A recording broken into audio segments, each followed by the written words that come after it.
All right. Good morning. Good morning. Good morning. Good morning. What's good with everybody? Double zeros in the building. What's happening? Richard Paris, what's going on, man? Rocco McBride, good morning. Cadillac 634 in the dough. What's good? The pullout bandit. Blood boxing's in the building. He's just on mute. He must have stepped away. What's going on, pullout bandit? Wilder, Regis, and Edwins are the spider meme pointing at each other. What do you mean? Fewest punches thrown, record broken every week. Yeah. Yeah. Oh, did he do it? Did he break the record?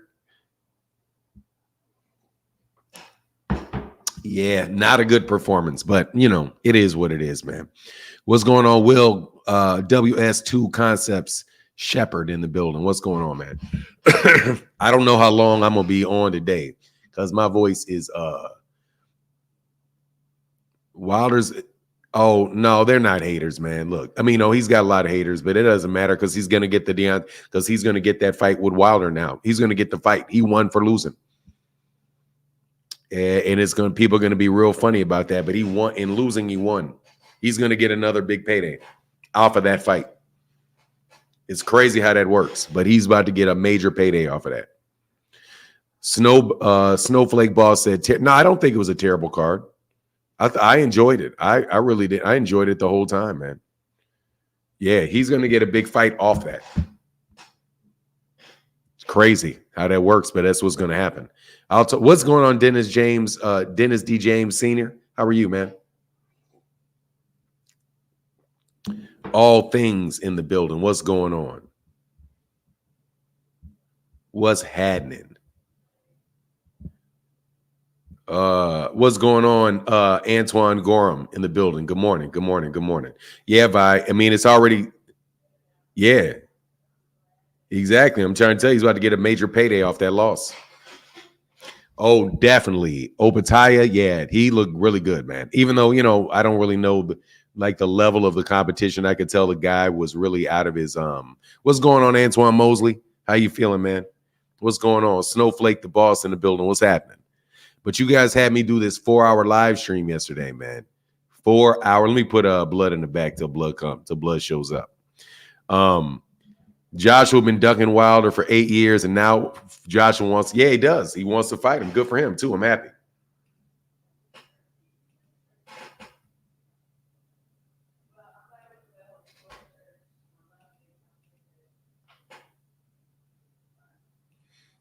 I'm happy for the man.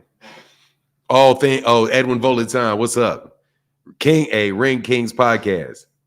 They talking about Opataya. Oh, I'm sorry. Opataya moving up to heavyweight. He doesn't look big enough, but he does look drawn. I will tell you that. He does look drawn. AJ was never afraid. You guys ran wild with these. No, he sounded Mongo Slade. He sounded afraid. Come on, man. Don't act like he didn't. What's going on, Mr. Harrell? Here's a link though to anybody who wants to jump on while I'm waiting for blood boxing. There's a link to anybody who want to chop it up with me. He said, "Oh man, Fanon the GOAT with the live content." Yeah, hey, I wish I would have saw you yesterday during the fight. I was on for seriously, 10 hours. And then I got to vent my frustration on this guy at the end. Because you guys like to kick fighters when they're down. Or better yet, you like to kick boxing fans when their fighters lose. But unfortunately for you guys, I kind of predicted it. So get off let me see. Hey, what's going on? What is it? Just cool? Oh, just cooling. Sound like you need some tea. Yeah, my voice is a little hoarse, but I got coffee. It'll loosen up in a minute. Oh, that's what's up, old man. That's what's up. Yeah, it didn't look good, man. I don't know if he really looked like he prepared much for that. Yeah, he did. Mongo Slade. You can hit the link. There's a link right there. Yeah, he did. What do you want me to say? He did sound like it. He didn't sound. Oh, let me rephrase this. You're at work. Okay, Mongo Slade. Well, go your ass to work then. Here, let me help you out so you don't get distracted from your job. So that's 5 minutes that you will be able to. Huh? Oh, yeah. I can't do that. What was that? Can't do that. Let me help you pay attention to your let me help you pay attention to your job. Okay? Focus, man. Focus. King, how can I help you? Good morning, man. Good morning. Hey, man, Brother looked like a shell of himself, man. I don't know if he's the fights that he fought against Tyson Fury. That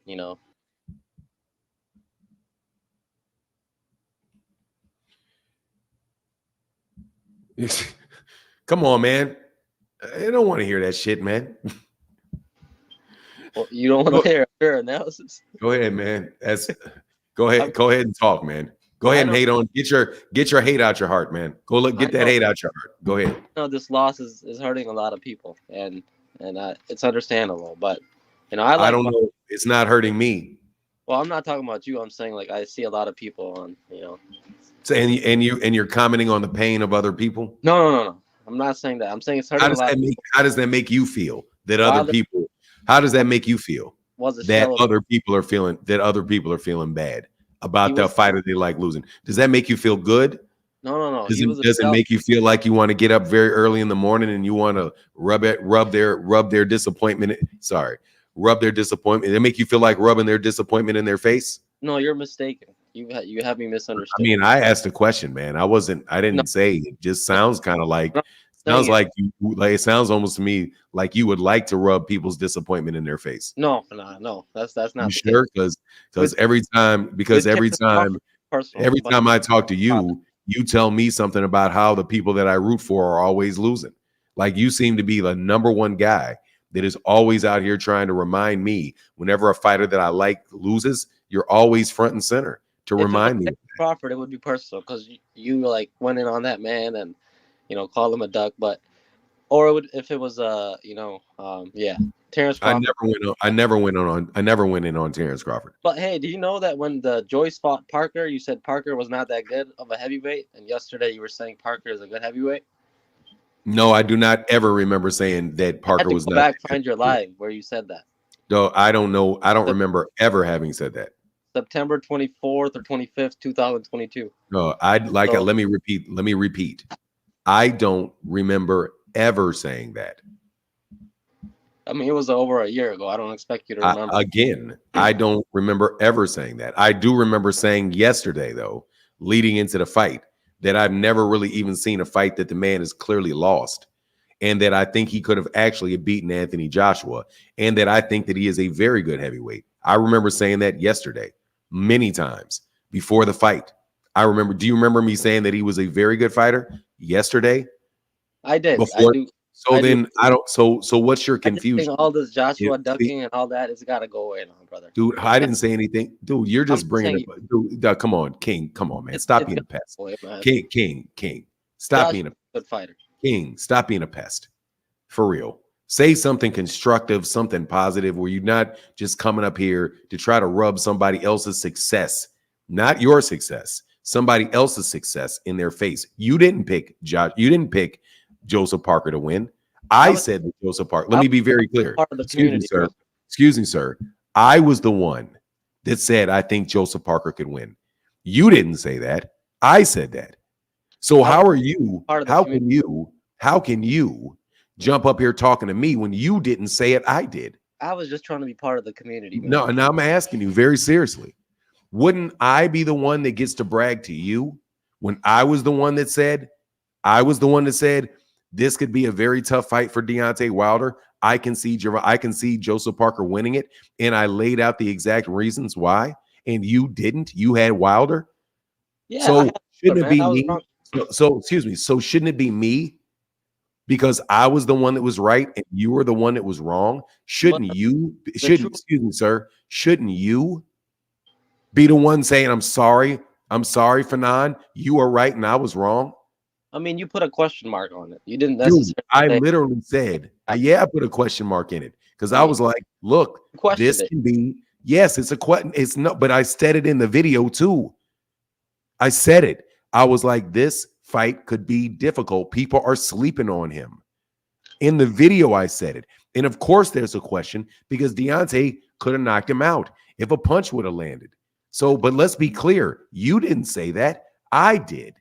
Because I wanted Wilder to win, man. Dude, You think I'm the one. Dude, then the guy that you wanted to win lost. So shouldn't you put yourself in the category of all these other people who should be upset this morning? I'm not a Wilder fan. I was just Well, why? You just said you wanted him to win. I just made that one fight prediction. That's all. Sir, you can't rub my correctness in my face. I wasn't trying to rub you. You absolutely, yeah, I hope you're not trying to rub me. But hold on. Are you there, Blood? Look, man, my voice is hurting. I don't have a lot of time to talk to you. You absolutely, I see you, Nate the Great. You absolutely positively cannot rub in my face that I was right and you were wrong. So I'll take your apology. I'm sorry, Fanon. You were right and I was wrong. That's the totality of our conversation. That's the totality of our conversation that we should be having today. I'm sorry, you were right and I was wrong. You said Deontay Wilder that Joseph Parker would be a tough fight for Deontay Wilder and he could win this fight. And a lot of people were sleeping on him. And I said that I had Deontay Wilder and I never mentioned any of that. So why don't you give me my credit instead of trying to piss on a fighter, instead of trying to piss on the fighter? I was right and you were wrong. Isn't that correct? Brother. Sir, is it correct that I was right and you were wrong? You had the correct idea. No, I had the correct, because let me be very clear what I said. I said that Joseph Parker can win this fight. Joseph Parker can be a very difficult fight for Deontay Wilder. Deontay Wilder is going to need more than a right hand to win. That's what I said. I was right. Can and will is different. I said will win. No, it doesn't matter. I was right because he did win. That means I was right in saying that he can win. I don't have to make an ultimate prediction to be correct. When you asked me to make a prediction, I told you no. You said it's not a bet, just give me a prediction. And I told you no. Because I knew you were going to come up here talking to me about a prediction that I didn't want to make. Because I said I don't have a problem not making one because this fight can go either way. You saw that prediction coming, so that's Excuse me. I saw it coming because I know what the hell I'm watching when I watch boxing. You, on the other hand, did not make that prediction. So that means you didn't have the analysis. My analysis was correct. Your analysis was wrong. So I need to know why you're up here trying to brag when you were wrong and I was right. I was just trying to be part of the community. You're just trying to be part of the conversation, but your ass was dead wrong. Sir, you were dead wrong. I was trying to support an American fighter. I don't give a shit what you're trying to do. You were dead wrong. Were you right or were you wrong? But I'm an American citizen. I was were you right or were you wrong? I was wrong, but I was rooting for Wilder. Therefore, since you were wrong and I was right, shut the fuck up talking to me because I was right and you were wrong. You don't get to walk up here and preach to me when your ass was wrong and I was right. I don't understand what world you live in where you think you get to tell me anything when I was right and you were wrong. What's up, Blood? What's up, brother? Man, I'm chilling, man. I can't complain, man. How you living today? I see that we got a bunch of callers in here too. King Whale, you have to show your face before I put you on here. Your actual face, not your roof. I need to see the whole face. I can't see your whole face. All right, there you go. And look, I'm gonna and trust me, don't get cute, bro, because if you get cute, I got you. All right, if you get cute, I got you. Just so you know. All right, hey, we got a caller. Nate the Great. Nate the Great, how can I help you? What's good, Fanon? First time caller, but long time listener. I just have a question or something to run by you, and maybe you can help me understand. For Blood is probably going to take the first one. Go ahead, Blood. Go ahead though. Ask the question. Yeah. Deontay Wilder had a year layoff, while Joseph Parker had 3 fights, if I'm not mistaken, in 2023. Errol had a 14-month layoff, but had a tune-up before the Errol fight. Fulton had a 13-month layoff. In a way, if I'm not mistaken, had 2 fights, or 1 at least. Mel had a 16-month layoff due to, I think, the broken hand. Why are, and trust me, I understand, like, I'm a big PBC guy. Like, I think they put on the best shows. But what is the reason for these layoffs? Is it the fighters not wanting to fight due to the pay scales, the way they're paying? Is it due to something with the promotion and how they do fights? Like, what is the reason for these long layoffs for these fighters when technically I think if these fighters had more, they were more active, I think these fights would be a lot better in terms of competitiveness. You get what I'm saying? Like, there's no, I think if Deontay Wilder had fought at least 2 times before he fought Joshua Parker, I don't think we would have seen Deontay Wilder look the way he looked. If Errol had fought maybe a tune-up or maybe 2 fights before the Terrence Crawford fight, I don't think we would have seen that Errol. All those fighters look like they're not done or washed. They just look like they're inactive. Well, there's different reasons for each scenario that you brought forth. Sometimes the layoffs have to do with catching injuries. Sometimes it has to do with money. It just depends on the fighter, man. But as far as the details as to each reason, Fanon is probably better to answer this question because, to be honest with you, I don't remember exactly. I do know Charlo had an injury or something like that. With Deontay Wilder, I'm not really 100% sure why he's inactive. I do know that inactivity is worse for him because he's a 38-year-old man. Understand. So being inactive at 38 is not a good thing. You want to keep your blood going, man. But as far as each scenario, I do believe they're different. Fanon might know the details better than I do as far as each one of those scenarios. But yeah, go ahead. I mean, I would probably put it on. Well, you can look at it. Jermell Charlo was injury because Jermell Charlo had his hand hurt. Errol Spence Jr. was a combination of injury and a very long negotiation with Terrence Crawford. The situation where Deontay Wilder is also related to a negotiations falling through on several fights. The big one was the Andy Ruiz that was basically asking for a lot of money. And then I think also specifically when you talk about the PBC, you also have to talk about the number of fight dates that are available for on Showtime on Showtime.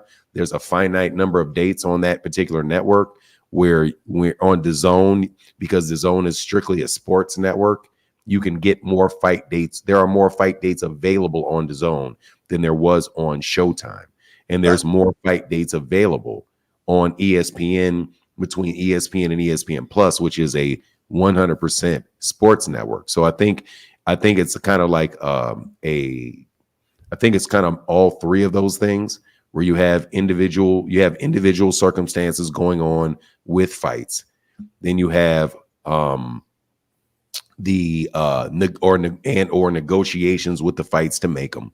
Also, you have people that fight with different networks. So just the separation between fighters, like a top-ranked fighter being on ESPN and a DAZN fighter, like Matchroom fighters being on DAZN. I think those things all come into play to result in fewer fight dates.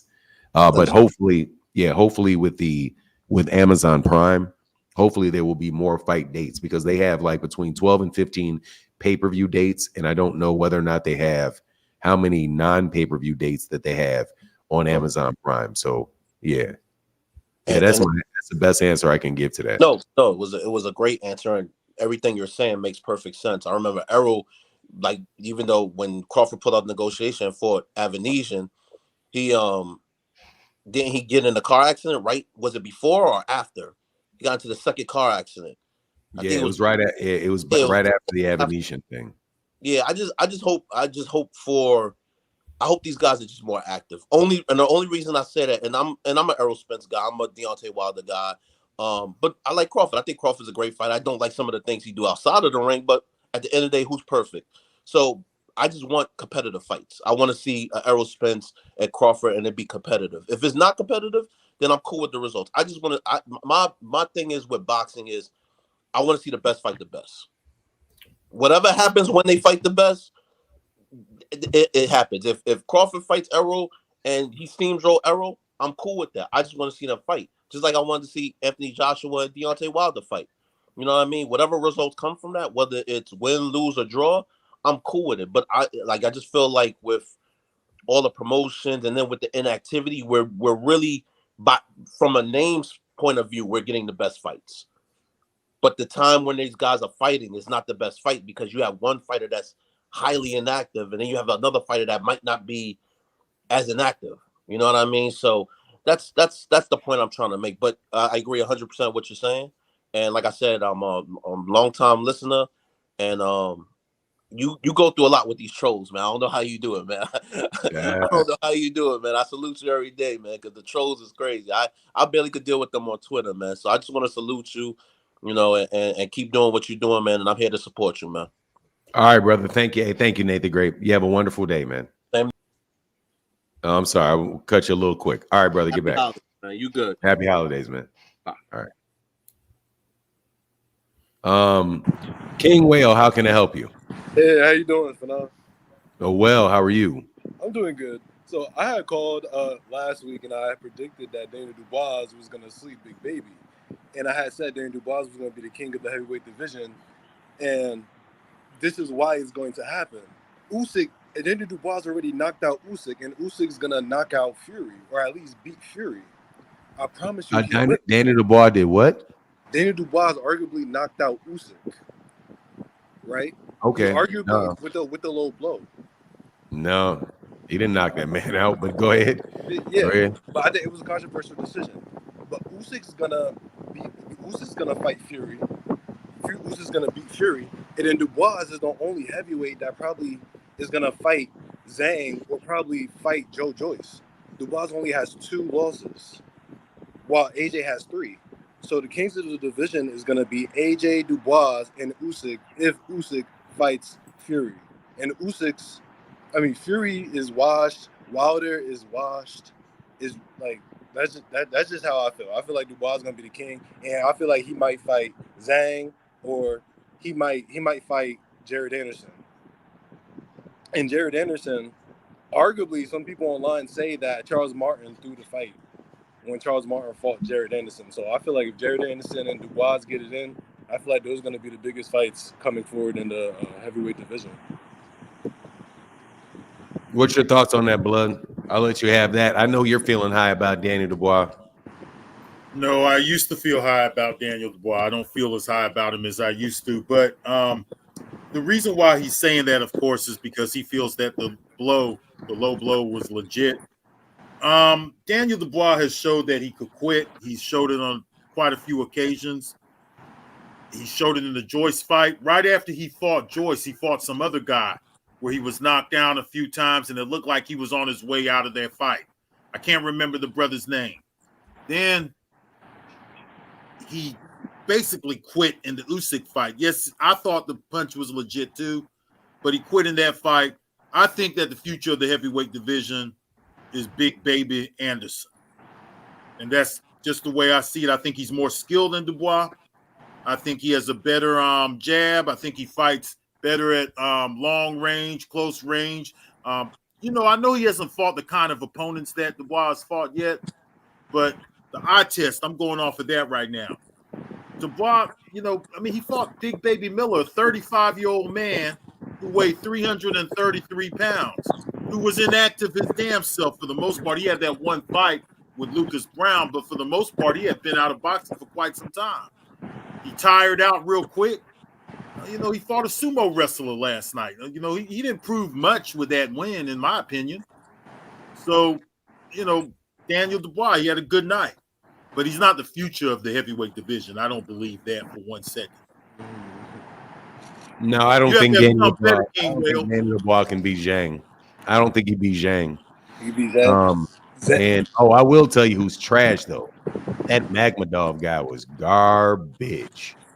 That's a garbage ass fighter there.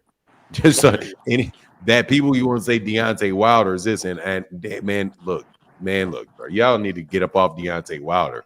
It is what it is, man. But anyway, thank you, King Whale. Have a wonderful day, man. Thank you, man. Happy holidays. All right. Magmudov is what you call hype, man. He's a hype fighter. Go ahead. I'm sorry. Hey guys, morning. How you doing? Good morning, Miss. How are you? And how's out there in Canada, man? It's all good, brother. It's a little rainy, but it's all good, man. How's the audio? I don't want to be too loud for you. It's well. No, it's perfect. Fantastic. All right. So first thing, disappointing to see what happened to our boy Wilder last night. No doubt about that. 2 years inactivity, as they say. If you don't use it, you lose it, and I feel like that's what happened to him last night. But the real talking point is the interesting quote that he had yesterday, saying that he found ayahuasca and was using ayahuasca. Now, ayahuasca, and I'll leave that for you, Fanon. Maybe you could do a video about that when you look into it. I don't know what that is. What's ayahuasca? So it's like a hallucinant. Oh, that shit.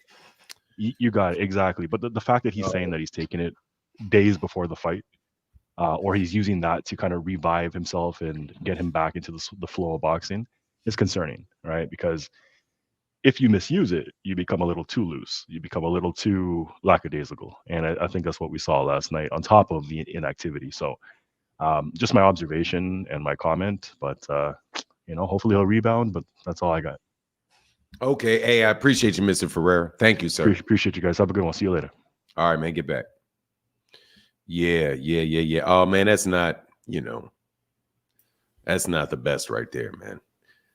Baco, we don't talk cruiserweight here, okay? When we don't talk bridgerweight. There is no such thing as a bridgerweight. For all of my life, there will never be such thing as a bridgerweight. I am so sick of more weight classes.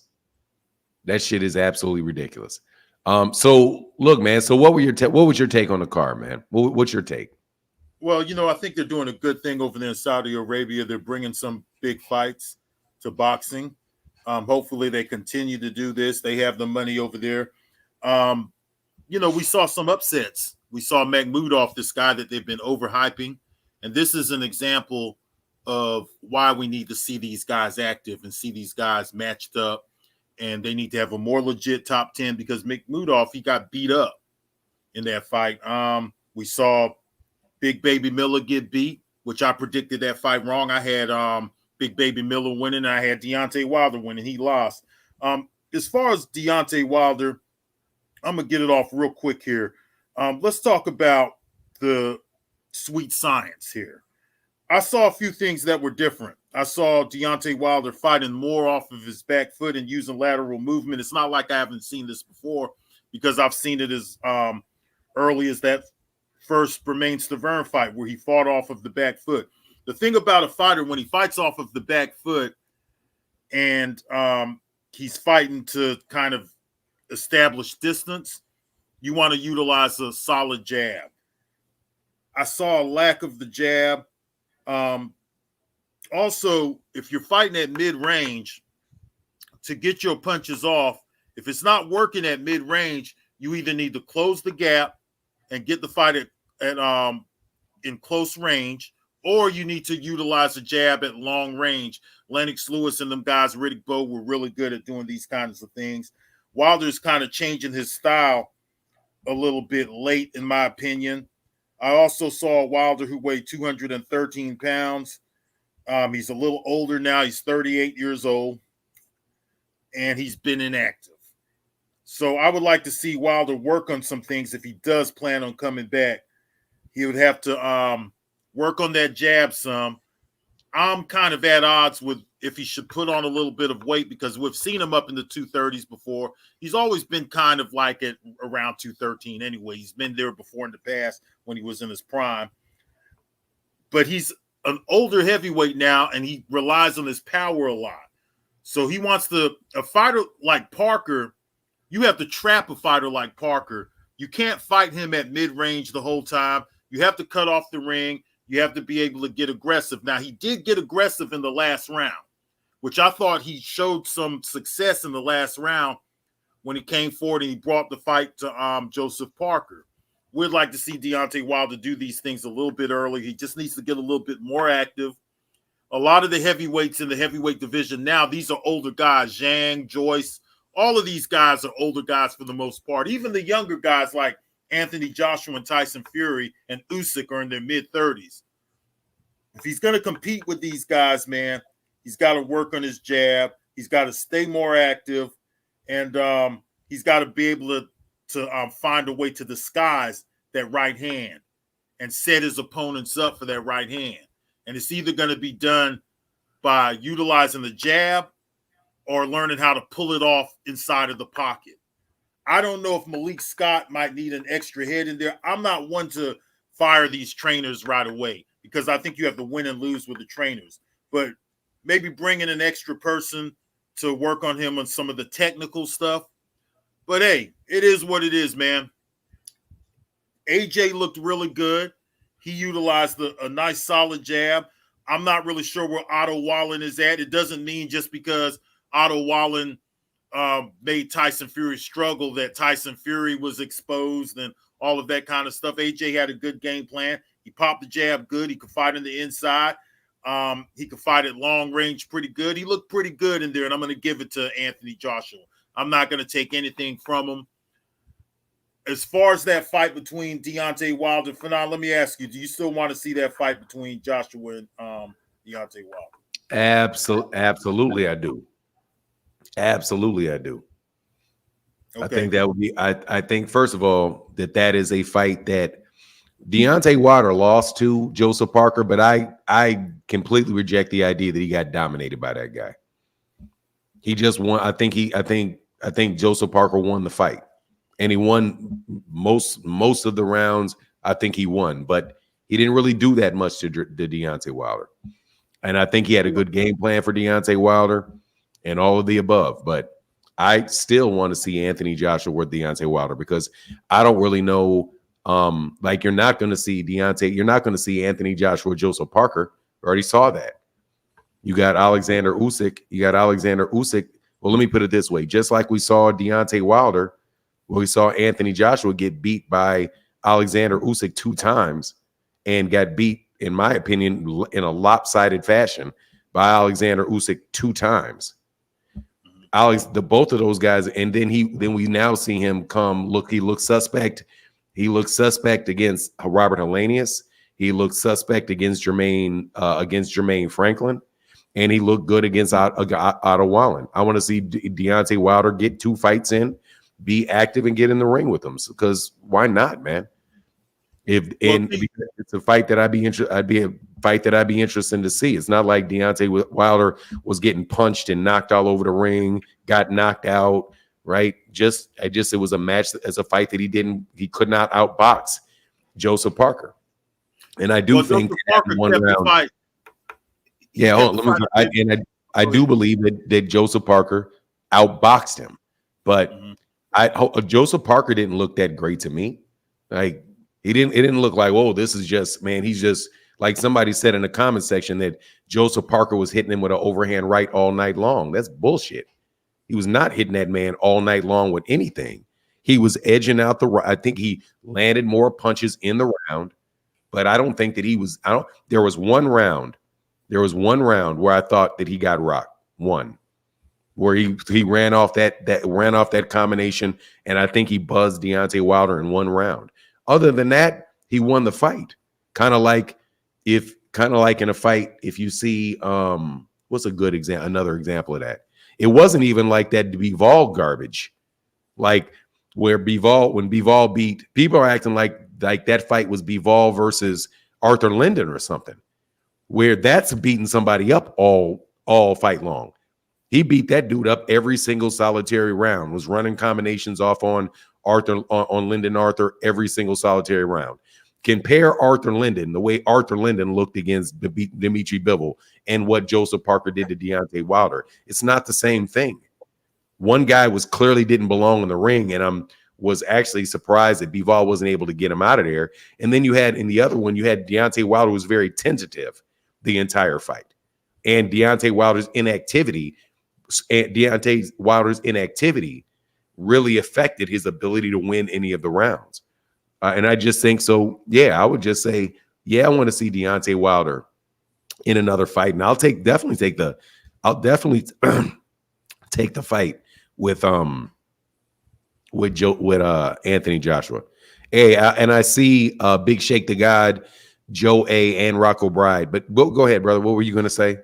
I was going to say the reason why Joseph Parker didn't really do very well as far as closing the show or hurting Deontay Wilder. He did buzz him in the fight, but Joseph Parker was keeping the fight at mid-range. He had several times while Wilder was cutting off the ring, and I watched this, to cut the ring off. But he decided not to cut the ring off. He kept the fight at mid-range, and every time Deontay Wilder was kind of moved towards the corner and against the ropes, Joseph Parker would back off and keep the fight at mid-range. So this might not be the case with other fighters. Anthony Joshua might try to cut the ring off and bring it into close range. So other fighters might have a different game plan. These are some big heavyweights, so he's going to have to be prepared for some of that. I'm not here to bring any negative energy. I'm not here to disagree with anyone or anything like that. But technically, he's going to have to work on some things because every fighter might not approach this the same as Joseph Parker. They might actually try to cut that ring off, bring the fight at close range, and make this a firefight with Deontay Wilder by smothering the right hand. They could also move away from the right hand. Fighters are training now for Deontay Wilder's right hand, and it's pretty obvious that that's what they're doing. Yeah, I don't have put him on the back foot, Fanon. Yeah, I don't have a problem with that. I just think that if you have somebody that does try to close the distance on him, you very well can get caught.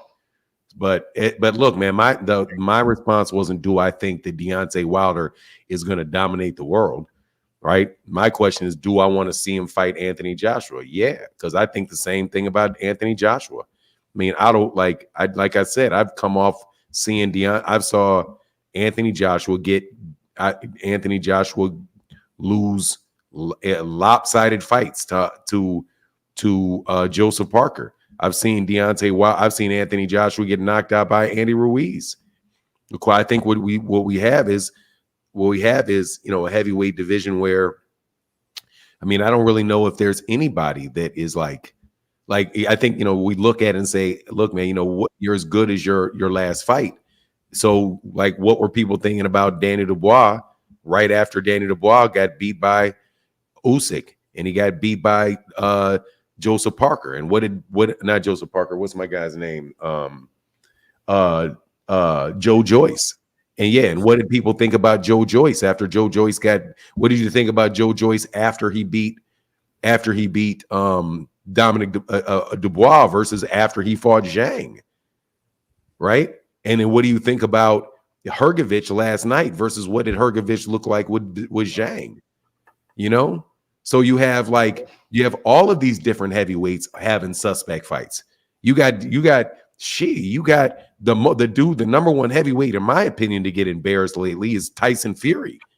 With that shit when he got dropped by, he just got dropped by Francis Ngannou. I still want to see Tyson Fury fight. He got dropped by Francis Ngannou.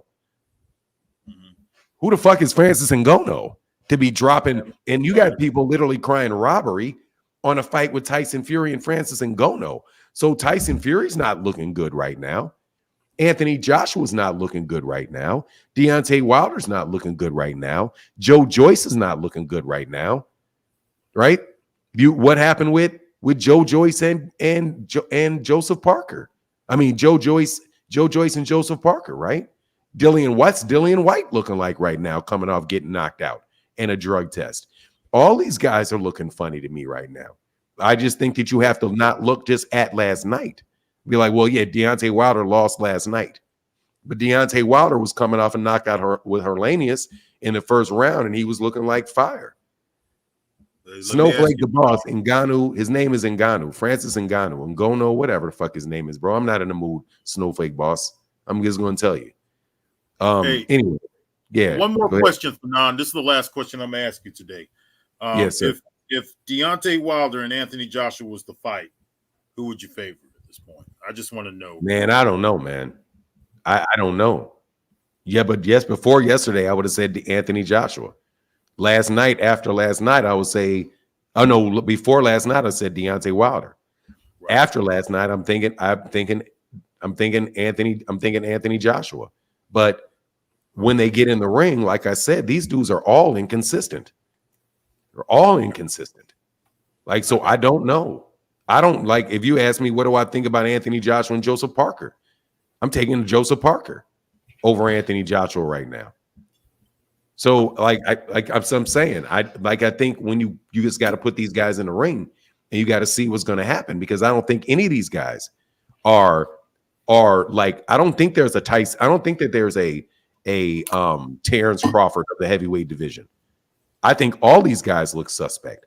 I would like, the only guy that I don't really think looks suspect, I haven't seen look suspect, is, and I see the guys in the comment section. We'll get to you guys. The only guy that I would say I have not seen look really suspect in a fight is Alexander Usyk. But then you had the caller that came in before and was like, he thinks Dubois knocked him out. So if you take him at his word, literally all these guys have fights where people are like, no, you lost. Tyson Fury, people thought he lost to Ngannou. Daniel Dubois has lost to multiple people. Zhang, I think Zhang is somebody that's looking very, very good right now, and somebody that has not been dominated or had a bad fight with anybody. Joe Joyce is coming up off of a terrible ass whooping by Zhang. You have Anthony Joshua, who already went through his multiple. I got knocked out by Andy Ruiz. I got beat up twice by Alexander Usyk. Deontay Wilder looked bad against Joseph Parker. And so to me, I think a good analysis may be to look at the heavyweights of the 1970s and say, look, man, a lot of these guys, like take, for example, Ernie Shavers versus Ernie Shavers, and Ernie Shavers looking good against Ali, but then he had gotten knocked out in the 4th round by, what's that white heavyweigh's name? That knocked out Ernie Shavers.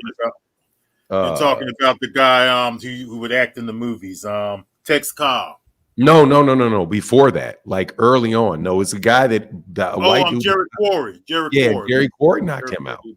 Right? Jerry Quarry, Shavers man was putting something on Ali, damn near killed Larry Holmes, even though Larry Holmes got up. But then you look at what happened with Ernie Shavers and Jerry Quarry. And Jerry Quarry beat him up. Then you look at what happened with Ali and Foreman, right? But then Ali and Foreman. But then what happened with Foreman and Frazier? So, like, that's what I see with all these guys. I don't think that there is any dominant, no particular heavyweight that's out there that is like the Terrence Crawford of their weight class, where they're just clearly looking like they're head and shoulders above everybody. And it very well may depend on the night that you put them in the ring with each other. That's what I think. And Zhang and Joe Joyce, I'm taking Zhang over Joe Joyce. Well, the difference with the 70s environment, though, Fanon, and I like the fact that you brought up the Jerry Quarry lost to Ernie Shavers. He did also lose to Tex Cobb, but that was later. But back then, those guys all fought each other, and the styles made fights back then. That's why really, when you really want to get the answers, you have to put these guys in the ring. We're not really going to know unless we really see Deontay Wilder and Anthony Joshua in the ring. But people are going to feel different about it now, and understandably so.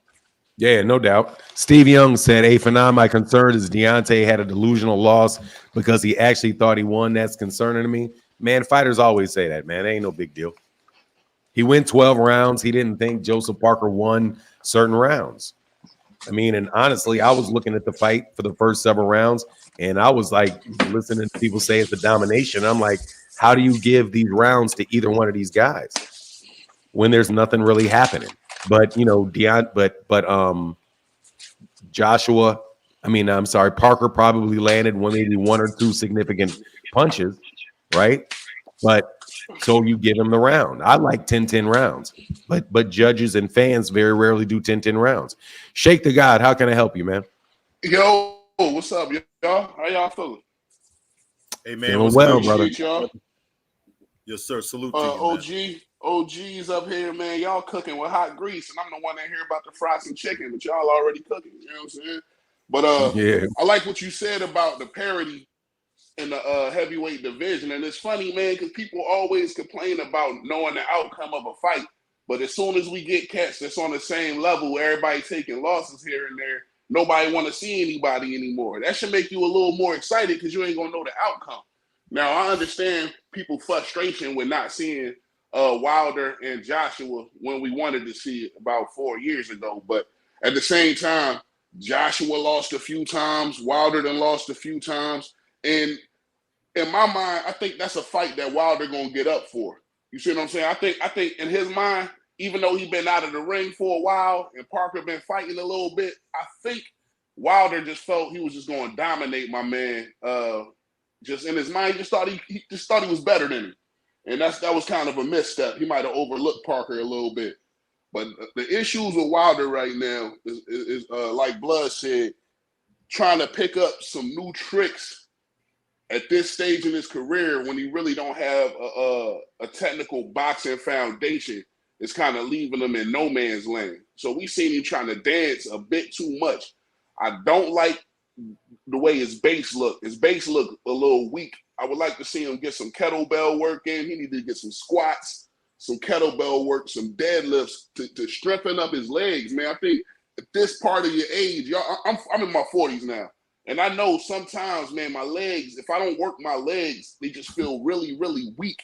And that raw athleticism that he was relying on before, I don't think it's just going to be there. I think he needs to get his old man strength so he can keep dropping that 2 on people. And last thing before I get off of here, everybody waiting on the 1-1-2 up top. I was sitting there watching that fight yesterday, man, and I was just wishing he could employ a left hook to the body or throw that 2 down to the bread basket. Parker would have dipped right into that. And I never seen him make that adjustment to try to target Parker's body when he's seeing all that movement. And I think that's where he messed up. I don't know if they was telling him what to do in the corner because we couldn't hear nothing in the corner.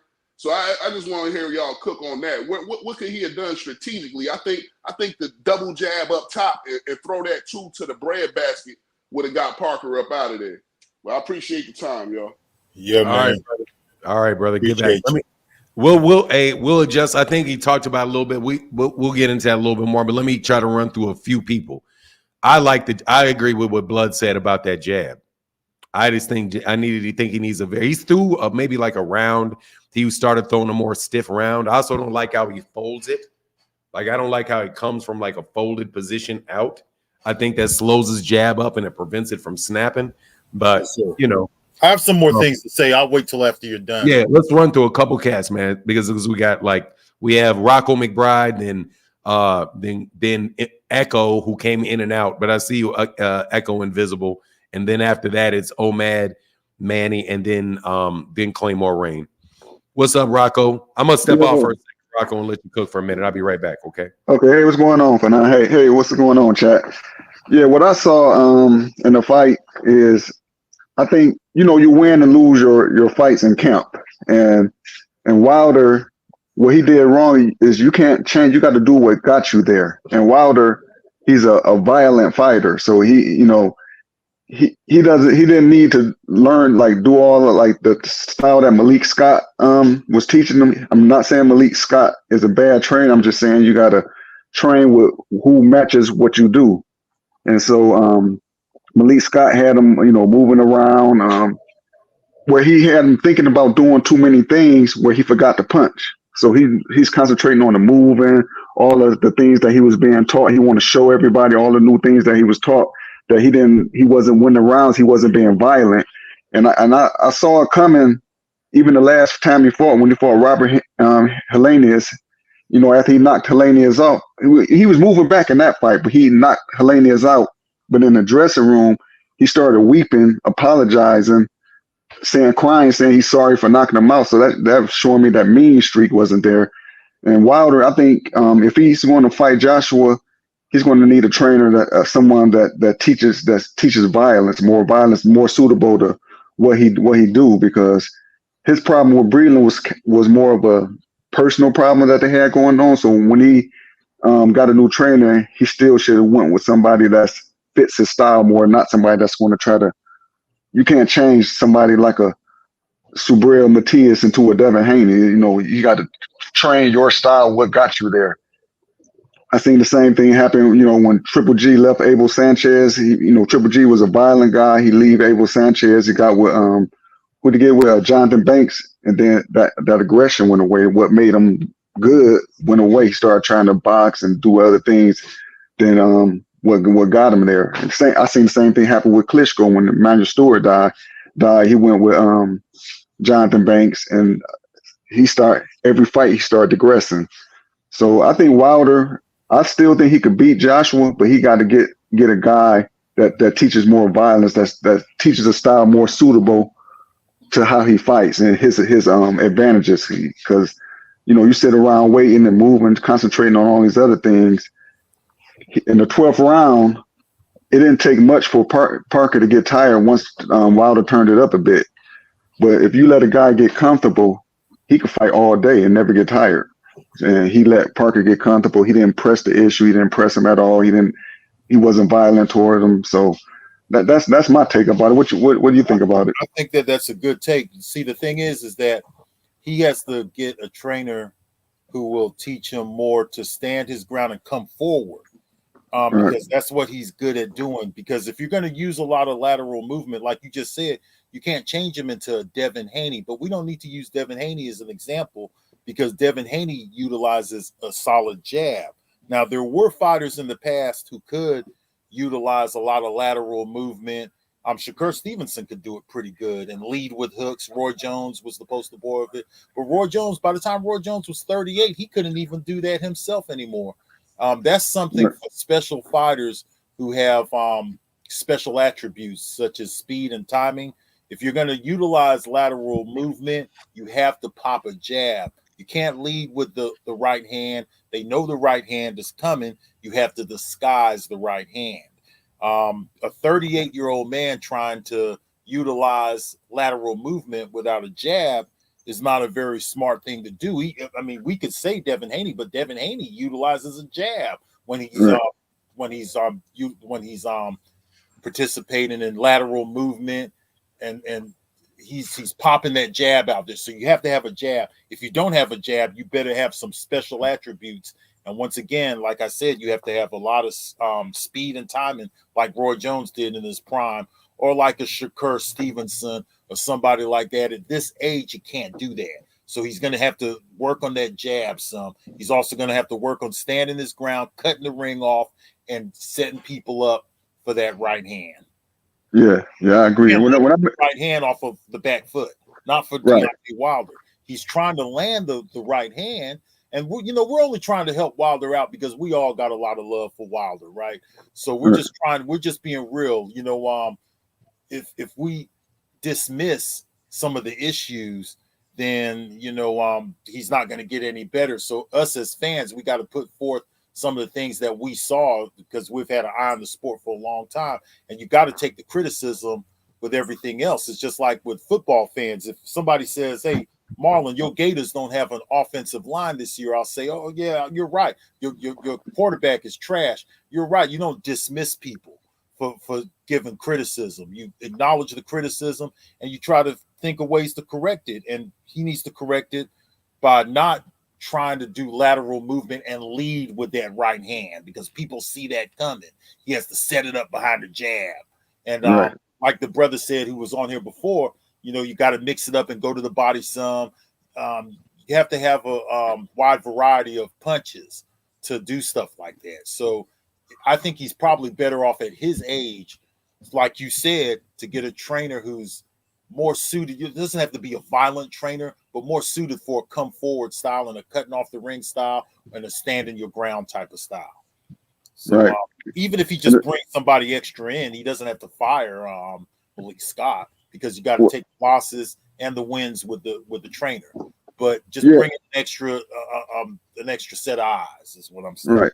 Well, the only reason I say I think he needs to get rid of Malik, not a knock on Malik Scott, but this was Malik Scott's first coaching job, and that's a very high level to be your first coaching job. So I really think he needs to get rid of him because in camp you want him to have that mean streak, and you want him to be mean, confident, and because what you do in camp, you're gonna that's what you want to take in the ring. And Malik Scott, he doesn't have that mean streak that you want a coach to make you you want to be meaner in there, and you know how you trying to break your fighter down. Like you're still being defensively responsible, but you still got to break your opponent also. So and Malik, no knock on him, is his first coaching job, but I think Wilder, I would that's my friend. You understand? Hey, we tried it, but for these last couple fights, I need to be in this frame of mind. Good point.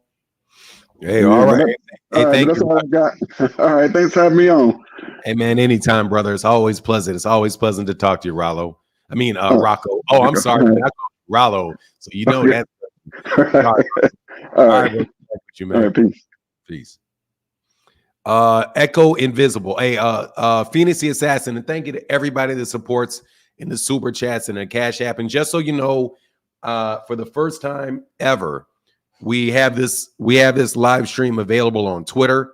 So I'm actually casting to Twitter. So if you need, like, for whatever reason you want to watch on Twitter, you can follow us. You can follow it over on Twitter and check it out on Twitter as well, or X. I think that's what that is now, X. So, all right. Let me get to. I think I said the next dude is my guy, Echo Invisible. You, Echo. There you go. What's going on, brother? How you feeling, man? Can you hear me? Okay. Yes, sir. I can hear you. What's going on, Echo? Hey, Blood, how you doing, man? How's it going, man? Echo's from my page for now. Oh, that's the then he's I know one of my boys. Yeah, that means he must know his boxing, man, for sure. He's old school, yeah. All right. Yeah, I was watching the fight. I only watched the Bivol fight. I watched that. I watched the AJ fight and the Deontay Wilder fight. My opinion of everything of the fights, I think Bivol needed to throw more punches through the middle. He was throwing straight shots and basically a lot of hooks. I think he could have got Arthur out of there quicker with the uppercut or the 45 or the shovel hook. He would have got him out of there sooner. And he should have varied his speed and also varying the speed of the feints as well, because sometimes you can feint too quick or too short. And I think if you've got a nervous fighter that's very nervous, especially Wilder, if he lengthened his feints, he would get more bite from the people, because people wouldn't be so nervous, because they'd actually see it and not just react to it. It's a bit like a pump fake in basketball. Come up with it instead of this. Rather than just doing. It's like if you feint long, you can punch short. If you punch, you can't do long on one hand. So, for instance, you could do a long jab and a short hook, and then that hook could blind the guard for the right hand. And also, Wilder could have got more results with Parker by throwing the uppercut as well and the 45, for sure. Because the thing is, when you throw punches in fights, people aim for where you are, but you've got to aim for where they're going to go. For instance, if you're an American footballer, you don't throw the ball where he is, you throw the ball where he's going to run to. So therefore, when you feint somebody, you've got to make them bite to where you want them to go. And then it's like when Marvin Hagler fought Roberto Duran. Petronelli told Duran, he keeps leaning to the left or the right, throw that punch. This is what a good cornerman will do. It's not just about throwing more punches, hit him harder, throw more jabs. It's more than this.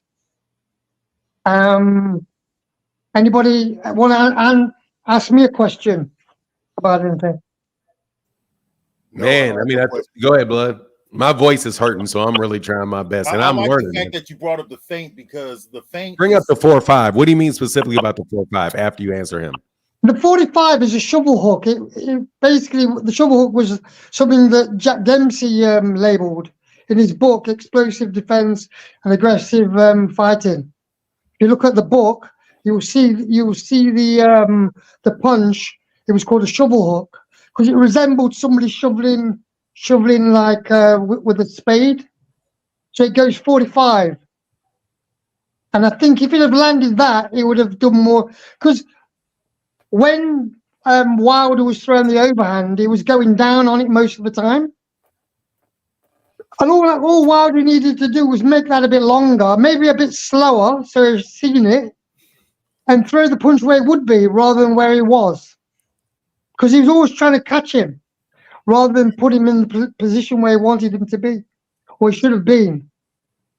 And that was one of the things that I thought that Wilder could have done better. And also, when Wilder fought, who was it? Stavern, he was very good with the jab. I was very impressed with his jab then. But since then, he never really used it very much. You know, and I was expecting more from him last night, to be honest. Yeah, And he didn't press the fight either. He should have been on his toes. He should have been forcing him to react rather than, if you wait for somebody, action time is always faster than reaction time. Because the thing is, and I also think that Wilder's lost a bit of, what's that word? How can I say this in the best way without putting anybody down? If you were to say to somebody,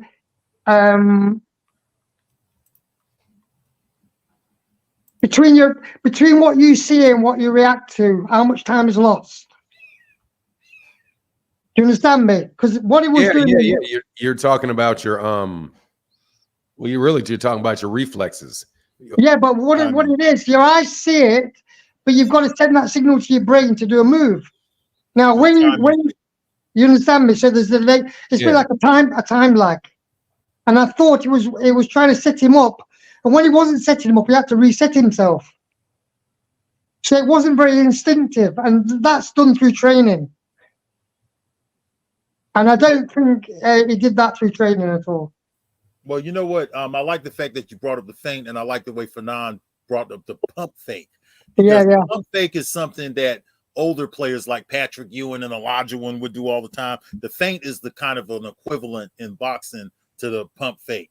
When you get a little older, you want to utilize more feints and things like that, try to position the fighter and things like that. And like you said, these old school trainers like Petronelli, those guys were cut from a different cloth. They would analyze the fight round by round and look at where the fighters, their opponent's movement was going.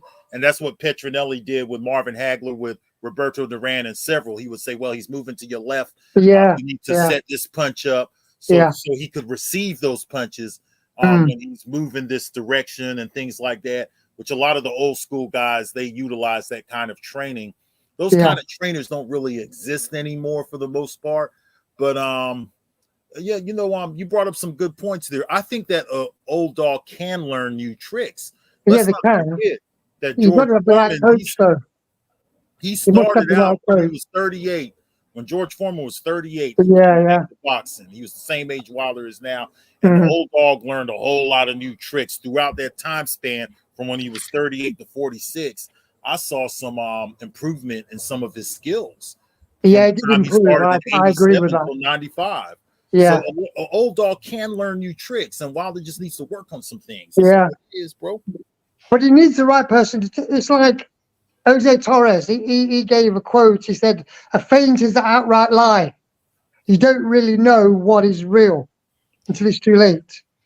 So you sell a feint. You don't just twitch or do anything. If somebody's not reacting to your feint or your fake, you make them longer, so they become more real.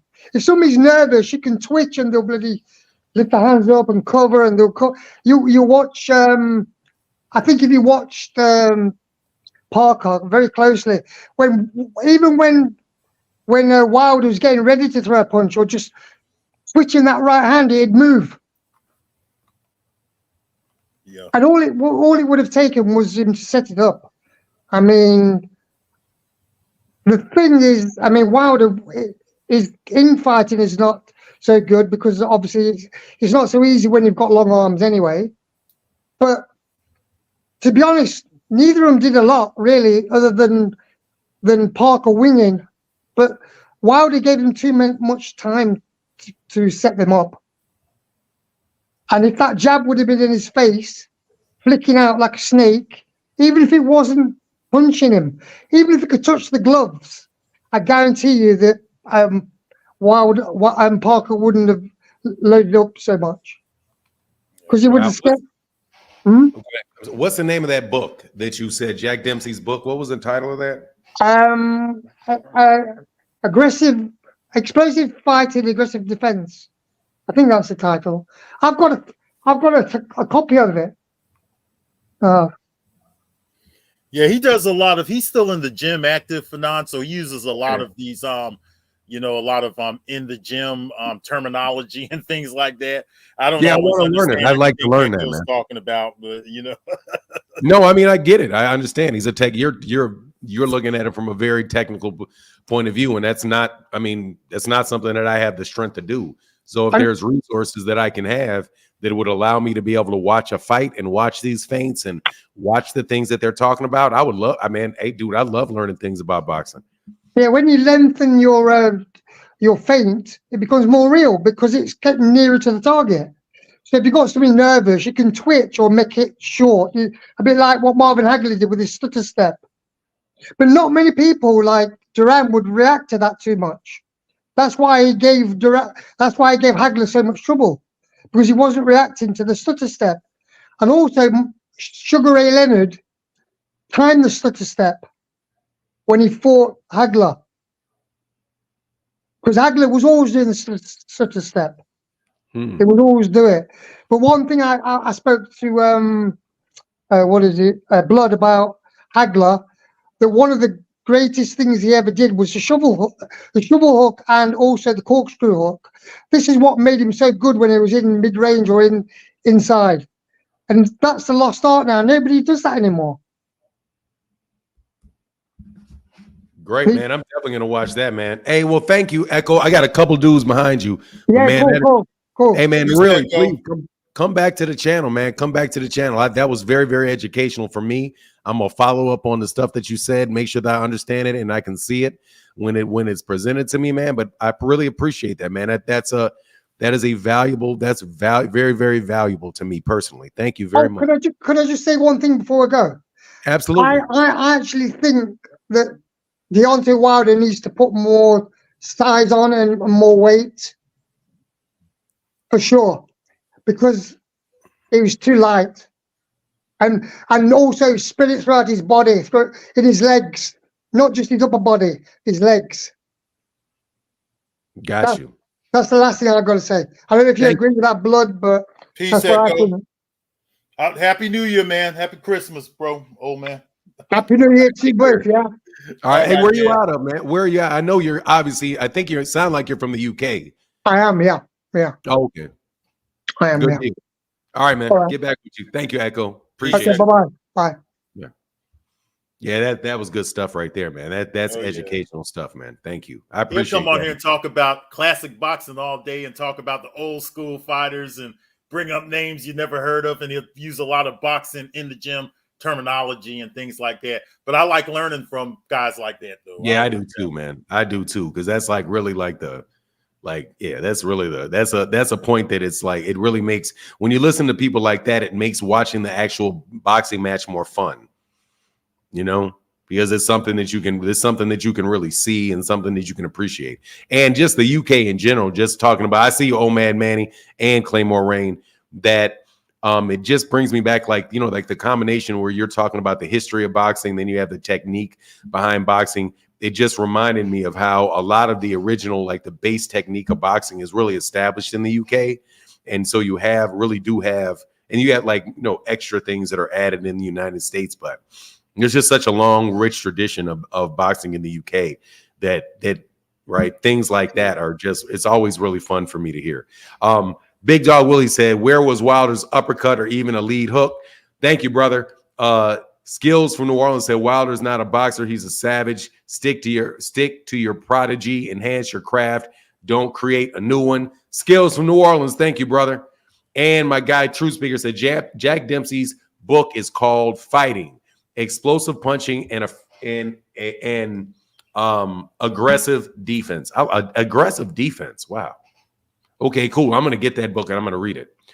Old Mad Manny, 1 meal a day, brother. What's going on, man? How can we help you, man? Man, good morning to you, brothers. I appreciate what you're doing on here. I'm learning a lot as well. Uh, and I think I'm going to get that book too. That book sounds very interesting, actually. Oh yeah. That's actually what I was going to bring up to you guys because everybody's talking about offensively, but I wanted to talk about his defense, Wilder's defense, right? It seems to me that the only defensive tactic that he was willing to employ is just pulling back. Like I didn't see him, kind of moving his head. I didn't see him turning at the right times, getting out of the way of those shots. I mean, my man was throwing the same overhand right the whole fight. And like you said, Fanon, he missed a lot of those shots. A lot of those shots was off of the shoulder you know. But eventually, obviously, the man is 38 years old. I mean, he started to slow down a little bit, and he could not get out of the way of some of those shots. And I think yeah, I think he's a little light too, but I don't think adding too much weight will be the trick. I think what he needs to do is to go back to what he like you guys said, go back to what you were doing before. But I think he needs to tighten up his defense. What do you guys think? Is that something at 38 years old he can work on defensively, sitting there in the pocket, catching certain shots, moving his head off the line, dipping a little bit lower, really working on his base a little bit and working on his footwork, just sitting there like how Floyd used to do. You should just sit there, and catch a lot of those shots off his shoulders. Like, is that something that you think he could do to kind of work on maybe counter punching, setting up his right hand from that kind of stance or position? What do you guys think? Oh, before Blood answers, because I'm gonna give it to dirty boys. No hard leg comments in the comment section. No hard leg shit in the comment section. Rachel Donaire is the wife of Nonito Donaire. Not no subtly hitting on women in the comment section. All right, so I got rid of that comment. I'm sure she's very appreciative of you being attracted to her, but this is a boxing conversation, so please keep it there. Especially since you may be actually talking to Nonito himself, and I don't know if you really want to be telling him how pretty he is. Go ahead, Blood. That's on you, man. Okay, well, listen, man. Deontay Wilder could always learn new things. Somebody in the comment section said, well, he's not on the level of a George Foreman. That's a bad example, but I saw George Foreman's skills improve because I watched this whole comeback from 1987 all the way through the mid 90s, and he did improve on quite a few things.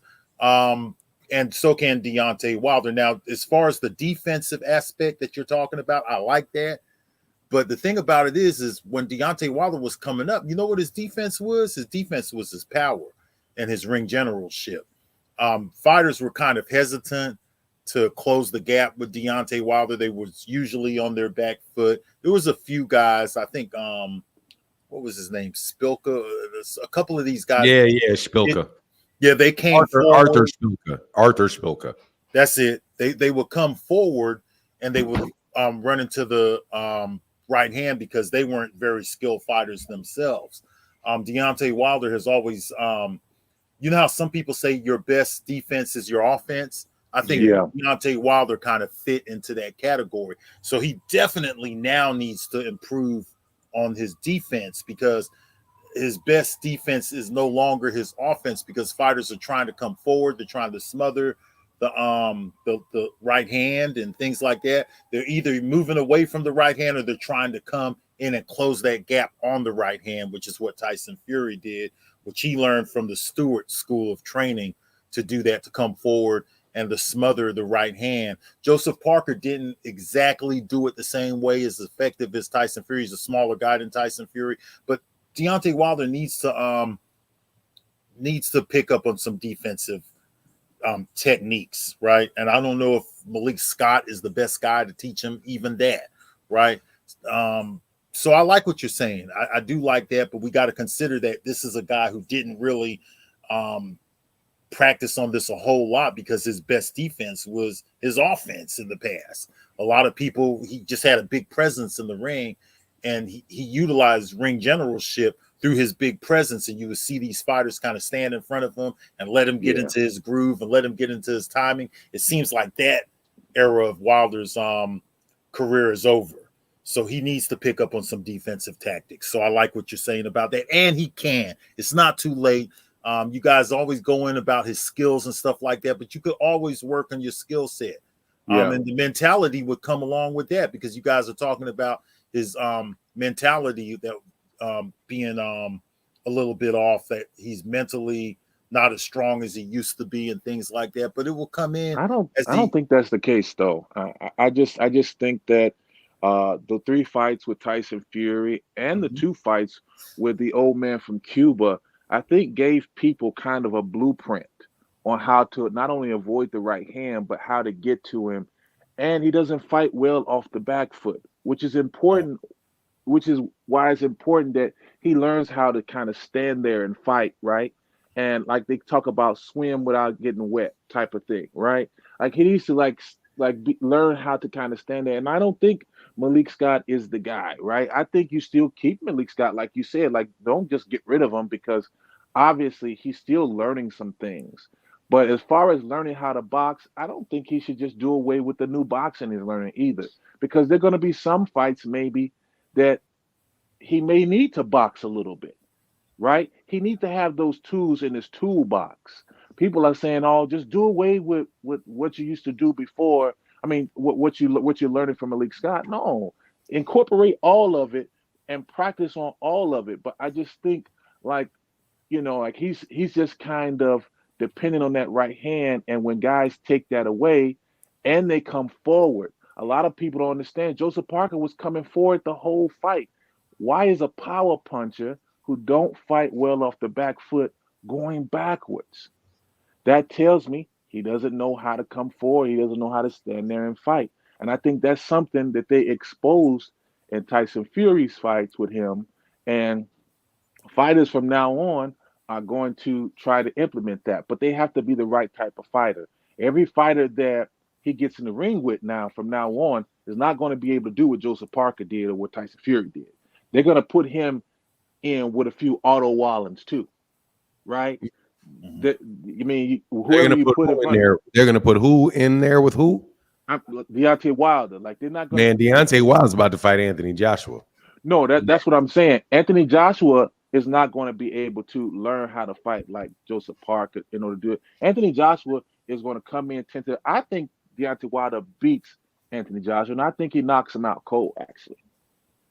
Because I don't think Anthony Joshua is going to move like that, especially after Wilder's performance last night. I don't think he's going to move, and I think he's going to try to come forward like Parker. I think he's going to try to come forward like Tyson Fury and try to impose his will, because they don't think my man can fight off the back foot. And that remains to be seen. The other last point I want to make is you guys touched on this earlier. I wish people stop just trying to do away with fighters after they lose a couple. Like we talk about this all the time.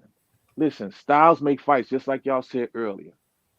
Just because he had a bad night last night doesn't mean his next fight he's not gonna knock somebody out cold, right? I've seen people like in the UFC. Those guys sometimes have 15 double-digit losses, and they still put them at the top of the bill like they never lost at all. Why are we in boxing that way? Like, why does after a person get a couple of losses, we say they're a bum or they trash? Nobody on this level, on a championship level, is trash, bro.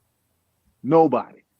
Everybody is an elite fighter. What separates each person? Well, you got to get in the ring and see. There's going to be a loser. There's going to be a winner.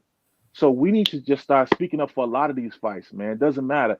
Errol Spence, Terrence Crawford. Okay, after you fight him, I want to see Errol Spence fight Tim Tszyu. I want to see Canelo fight, Benavidez. After Benavidez fight him, I want to see Benavidez move up and fight Beterbiev. Stuff. I want to see all the fights. I want to see all the fighters fight each other. I just want to say thank you for the opportunity, Fanon. Blood, as always, it's always good to hear your voice too as well. God bless. Absolutely, man. Thanks. All right, man. Get back, Omad. Get back, Omad Manny. Adon, real quick, Claymore. I see you. The Zulu Lion said they know when to smother Wild and also telegraphs that right hand every time. He needs new tricks, in my opinion. Salute to you, Zulu Lion. Thank you for that support, brother. Olatan said no one is addressing the fact that Wilder had 4 fights in 4 years. Parker had 4 fights in 2023, so Wilder needs to get active. We mentioned that. Yeah, we absolutely did. We did. But he may not have heard us and maybe just generally talking about other people. Claymore Rain, what's up, man? Man, Man, we can't hear you, OG. Something wrong with your mic, man. No, it's really bad. Like, I don't even know what you said. It just comes off like pure static. You sound like Optimus Prime, OG. Yeah. Yeah, I gotta let you kick. I gotta kick it. Come on back when you get back. Come on back when you get back, man. Yeah, he sounded like a robot, man. So yeah, man. The difference the difference with what King Kong Ortiz did and what Tyson Fury did is both of them tried to take away the right hand differently. Ortiz circled away from the right hand, and Tyson Fury did it in their first fight. He circled away from the right hand. Stavern did that in their first fight. And then Tyson Fury realized that, hey, let's put him on the back foot. Let's go towards and smother the right hand. So there's 2 different ways that you can take away the right hand, by circling away from the right hand or by going towards the right hand to close the distance so he can't develop as much power coming from that right hand. So he needs to be prepared for both of them, because some might try to circle away from the right hand. Others might try to come forward towards the right hand. And I think they're going to do that more often now, because he's a smaller heavyweight, only weighing 213 pounds, and he doesn't fight very well off the back foot. But Deontay Wilder does have attributes. He just needs to be prepared for those 2 game plans. Claymore Rain, what's going on, man? Please tell me I sound better. You sound better, OG. All right. Yeah, how you guys doing today? Well. Hey, hold on one second, though. Franklin Vibes, I need to see your face before I let you on. All right, cool. I got you. Thank you. Go ahead. Go ahead, Claymore. All right. I want to. I see you, Ray. I saw you, Ray. I want to hit on 3 things. Number 1, man, you get one thing to hit on. All right. I mean, I'm going to hit. No. I'm gonna hit on one thing, but I'm just gonna compliment people. I want to compliment the Saudi Arabia that card. Love the spirit of the best fighting the best, or at least competitive cards. I love to see the promotions come together, 3 different promotions on one card. I thought that was real inspiring, and I hope that these other promotional companies on the state side might consider entertaining doing the same thing. Doing it again. Oh my God. Are you kidding me? Here you go. All right. So that number 2, get bad, man. You got to get a better area or something. It's really terrible. All right, I'll just try to tap in another one. All right, man. Get back. Ray, what's going on, man? What's good, Ray? Not much, Manon. I just wanted. Hey, Blood, what's going on? Blood, man, how you doing, brother? I'm good. Listen, I've been chopping in on your channel, man. Just want to say, man, I love the talks. It's really good. Manon, no discredit to you. You know, you always bring the best. So, you know, I like what we deal with here in this boxing world. So I want to touch on the base of the gentleman that was on, the guy from UK. I like what he was saying about more of the weight of Wilder. I actually was talking to Claymore, and I was telling him the same thing. I was like, I don't like the 213 weight going against a guy that's solid like this. It's not that he's not rangy and he hasn't done it before, but as we all know, as you age, you know, sometimes you need to change certain things to help you with fighting and strategies, especially him still having a chin shows a lot. So I think if he had a little bit more weight on him, he might not have been as much on the back foot. He might have been able to come forward a little bit more and land his shot. Another thing I noticed is Parker was dropping his head simultaneously, one after another, every time he threw a shot. And I said, he's ducking under this. He's coming in to get away from this shot from Wilder. Why isn't he throwing the uppercut? It was there for him to drop this guy with the uppercut, or at least just pop him up so he can land his shot. Seeing all that, I'm like, man, like, do we see the same thing with AJ? I still think he can beat AJ, but I'm just like, man, like, you got two guys that have been on both different sides of the fence lately, and we're saying, man, look at this. AJ looks like he looked like he's more prone to beat Wilder in this case, but I just got to see it happen now. I hope not, because I just want to see a good fight, and I'm not rooting for either war because I like both fighters. But if I had to pick one, I'm picking Wilder. But I just want to see what we got. What do you guys believe that are the necessary elements of this fight? Like, is it? And the reason why I say that is because I think we've seen some changes, and I'm not going to go so much on the management side or the training. I'm also into the into the fight that hasn't presented itself and him listening to the corner. You guys take? Man, I think we've talked about that like 6-7 times, Ray. Like, yeah, that's been covered. Like that's been covered a lot, man. The specific technical aspects of what Deontay Wilder should do, I can't tell you quite honestly. If you want to get into the weight side of it, bro, I think that he does need to put on a little bit of pounds. I would like to see Wilder coming in at 230. Some people say that he can't hold the weight and things like that, but as we get older, man, if you're going to be competing in there with big guys and guys are going to be now pressing forward, you're going to have to work on your strength, especially your lower body strength. So he's going to have to work on that some. And I think he just needs to, his endurance looked pretty good last night. I mean, he didn't look tired after the fight or anything like that. He just needs to work on the strength in his legs. And then he needs to utilize more feints and things like that and setting fighters up. If they're moving in a certain position, like towards his hand, he might want to turn it around on them and utilize some fancy footwork if he can. Because one thing Malik Scott is good at teaching him is lateral movement. Because let's look at how Malik Scott fought as a fighter.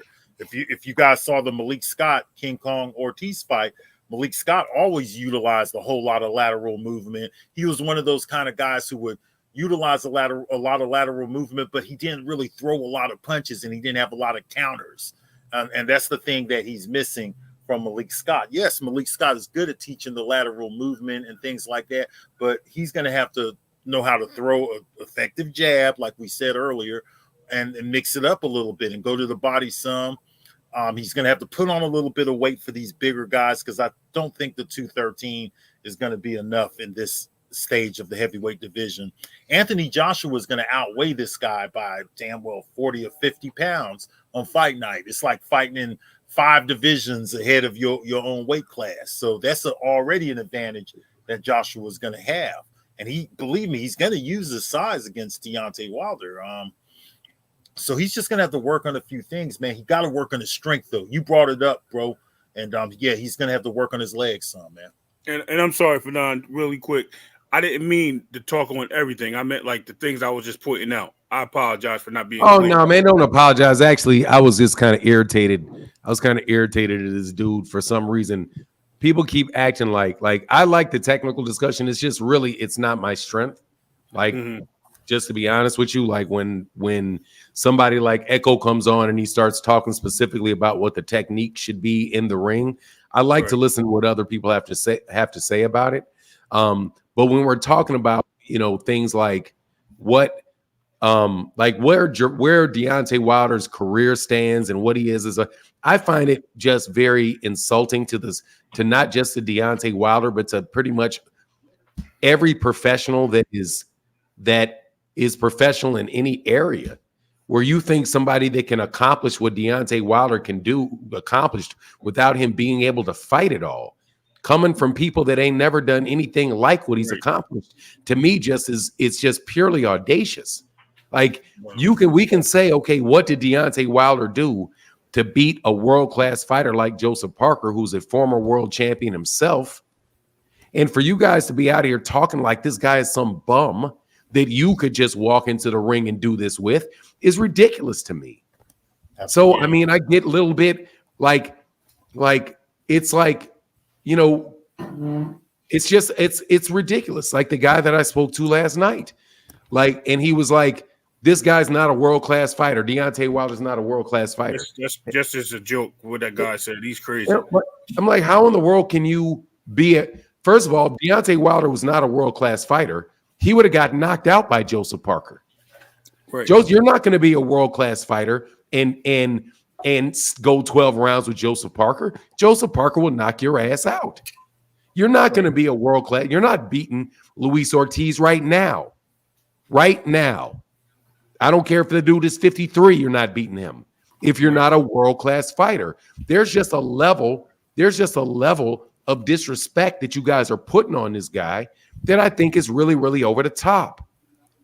That's Deontay coming Wilder, from extreme Anthony Joshua fans, though. no, I mean, I don't know. No, these dudes are just fucking extreme trolls. I don't know whether these guys, I don't know whether or not there are real people that talk about fighters like this. Like you think that you can get in the ring with Deontay Wilder and you're going to do something with him. You're not. That man is going to knock you out cold. Okay, so stop acting like you're somebody that they got the right to talk down on these fighters like they're bums.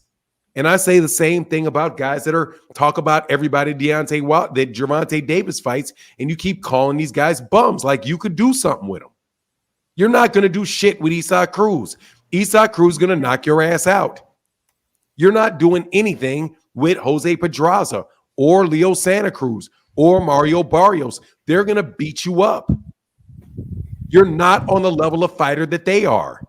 But you act like every time, just because you want to tear down a fighter, or you're happy that they lose, that means it's free game to rip on every single solitary fighter. Man, have respect for the sport. Correct. Have respect for the sport. Otto Wallen is not some bum. Joseph Parker is not some bum. Deontay Wilder is not some bum. That shit is ridiculous that you say. Even like when you listen, and that's why I appreciated what Echo was saying. Echo's not treating Deontay Wilder like he's some bum. He's saying lengthen your feints. Right. Use your jab more. Be more aggressive. Give him more, right? Whatever the different things that he's using, he's looking at, okay, what can this guy do differently and don't give him so much time, right? It's quicker if you are aggressive than it is if you're reacting. So you can increase your speed by using, right, the different things that he says. So like you guys like are just that shit is irritating to me.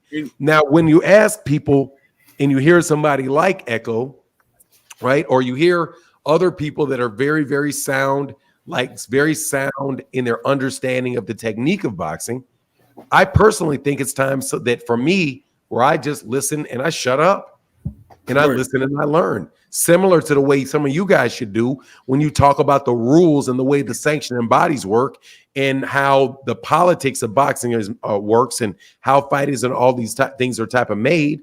Those things are made, but it's just for real, man. It's like if you have a friend that is, played 5 years in the NBA, 6 years in the NBA, and you got a guy that never played college basketball talking about he was a bum because he sat on the bench for 5 years, as if your ass is good enough to sit on the bench for 5 years. No, you right. I got you. So I was just I know what you're saying, and you're 100% right, and I see that a lot. And look, as a fan, we always imagine what we can do. I'm not defending anyone, and I think sometimes we confuse those notions of being a fan with being a professional. We're a fan. We're sitting. The reason why we're fans is because we like what these guys are presenting us and giving us as entertainment. And that's where we confuse things. And we think that we can do a better job, but yet we're sitting our asses on the couch watching them fight or watching them perform at the end of the day. So I totally get that. Blood, I did want to ask about the uppercut. Did you see it available? That was the other question, because I've seen a lot. I got like five. Once Blood answers the question, we got like five guys, and then like I said, my throat is gone. And I've got to, and that's not no fucking pause. I was talking for 5 hours, cornball. Yeah, asses. I got you. But and then also I got to go pick up a turkey for Thanksgiving or for Christmas. I'll jump off down, but I just wanted to ask about the uppercut too. But all right, let me jump off. No, stay on, man. I'm just I'm not rushing you off. I'm just saying that's what I got to do. Well, Jake, you just got timed out. For anybody says palm time, I'm hitting y'all like Gatling guns. Time out. Go ahead, man. Uppercut could be used for a lot of reasons, man. And One thing it's good for is like when a fighter comes onto the inside when they get in the booth. But you know what? You have to have your feet planted for an uppercut. Not many people throw an uppercut. Roy Jones used to do it, be able to throw an uppercut while fighting off his back foot. But an uppercut is a punch that you have to throw with your feet planted, which goes back to the style that Wilder is utilizing right now. The uppercut is not going to be as good when you're utilizing a whole bunch of lateral movement. He's going to have to stand his ground, plant his feet, and throw that uppercut. The uppercut is a timing punch. You could catch people coming inside, or if they duck their head low in the booth, you could get them off of them. You could get that fighter off of you with an uppercut, but you have to have your feet planted to throw that uppercut, man. Yes, that's where I was going with, Blood. I'm actually with you. I just seen him like just trying to keep Parker honest. That's why I said he could have threw it when he was dipping his head down on those overhands he was throwing, because he was trying to stay out of range of that straight right hand. So that overhand himself. So that's why the chance he takes, though, by trying to stay out of range of that right hand. The chance he's going to have to take with the uppercut, he's going to have to plant his feet to throw that uppercut. Yeah. And some of those punches, those right hands that was landing on Wilder's shoulder, because a lot of those shots didn't hit Wilder. No, they didn't. They were hitting Wilder on the shoulder a lot, and Wilder was just able to get out of range on a lot of those right hands. If he plants his foot in there for an uppercut, he might just be that split second off to get out of range, and maybe some of those right hands would have hit him. But those punches were hitting Wilder in the shoulder a lot. Yes. So uppercut is just it's a timing punch, man. You do got to plant your feet to throw the uppercut. There's been very limited fighters who could throw an uppercut off of their back foot. Ali was able to do it, Sugar Ray Leonard, people like that, Roy Jones. But that's not an easy punch to throw while utilizing lateral movement. Yeah. All right, man. Okay, cool. We got to run through these next 5 real quick, and then we got to do it. All right, Ray. And holler back at you, brother. Real quick, just real quick, Fanon, I'm done. I swear. And remember, all the people that's hating right now. Ali has 6 losses, and he is still the GOAT. So stop hating on these people because they lose. Boxing is a competitive sport, and one man has to win, unless it's a draw. And we don't want to see draws. So be a fan. Stop acting like you the man. Let's get it done, and let's stop ticking, man. Let's get it rocking. All right, Fanon, I'm done. All right, man, get back. Yes, salute to him, man. By the way, Ali only had 5 losses too. Don't give him an extra loss. Don't give the GOAT an extra loss, please. Please don't. Phoenix the Assassin, what's up, man? Hey, yo, what's good, Fanon? But I don't know if I told you, but for me, and this leads into the discussion. I've spent a lot of time in the boxing gym, both training amateur fighters and sparring with people. And looking at Deontay Wilder, I'm thinking that last night wasn't so much about what Malik Scott's doing or not doing in this training camp, or Wilder's lack of technique. I think it's just all that time off he's had these past 2 years. Because I'll tell you, like, if I haven't been to the gym in about a month, like even finding my time to hit the speed bag is something that's off. And at the same time, even if I spend like every single day in the gym for 2 months straight, I'm on point with the mitts, I'm on point with the speed bag, everything else. If I haven't sparred, there's still stuff I got to tell myself and remind myself to do it. It's just not coming, because it's like, some people think it's like riding a bike. It's not, because you got to remind yourself, okay, I need to be moving my head. I need to jab. I need to, not be staying stationary. And there's certain things that just don't come if you're not in there sparring, or even if, in Wilder's case, if you're not out there actively fighting. And I'm wondering how much of it is that, as far as why he wasn't able to do what he's seen him do. Because, for Wilder, when at the time he fought Luis Ortiz the second time, they were reading off some of his stats, and CompuBox, at least a month ago, still had him rated up there. He's top 3 overall in boxing for jabs. I think they had him ranked at number 2. And so, the fact that last night it was like he didn't even know how to throw a jab to set up a punch, that's something that where it's like, okay, we know he knows how to do it, but how much of it is like, ring rust and just not being aware of what he needs to do.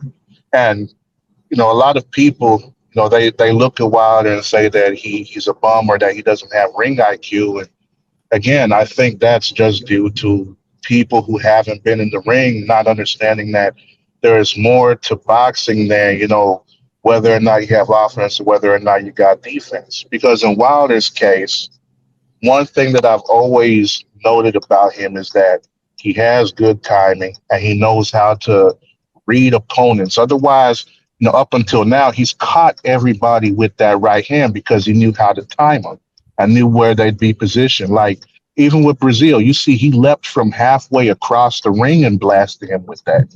And that's not something just anyone can do. You have to be able to read your opponent to do that. So while he may not have excelled at defense, there's still offensive attributes he had that have helped him get this far.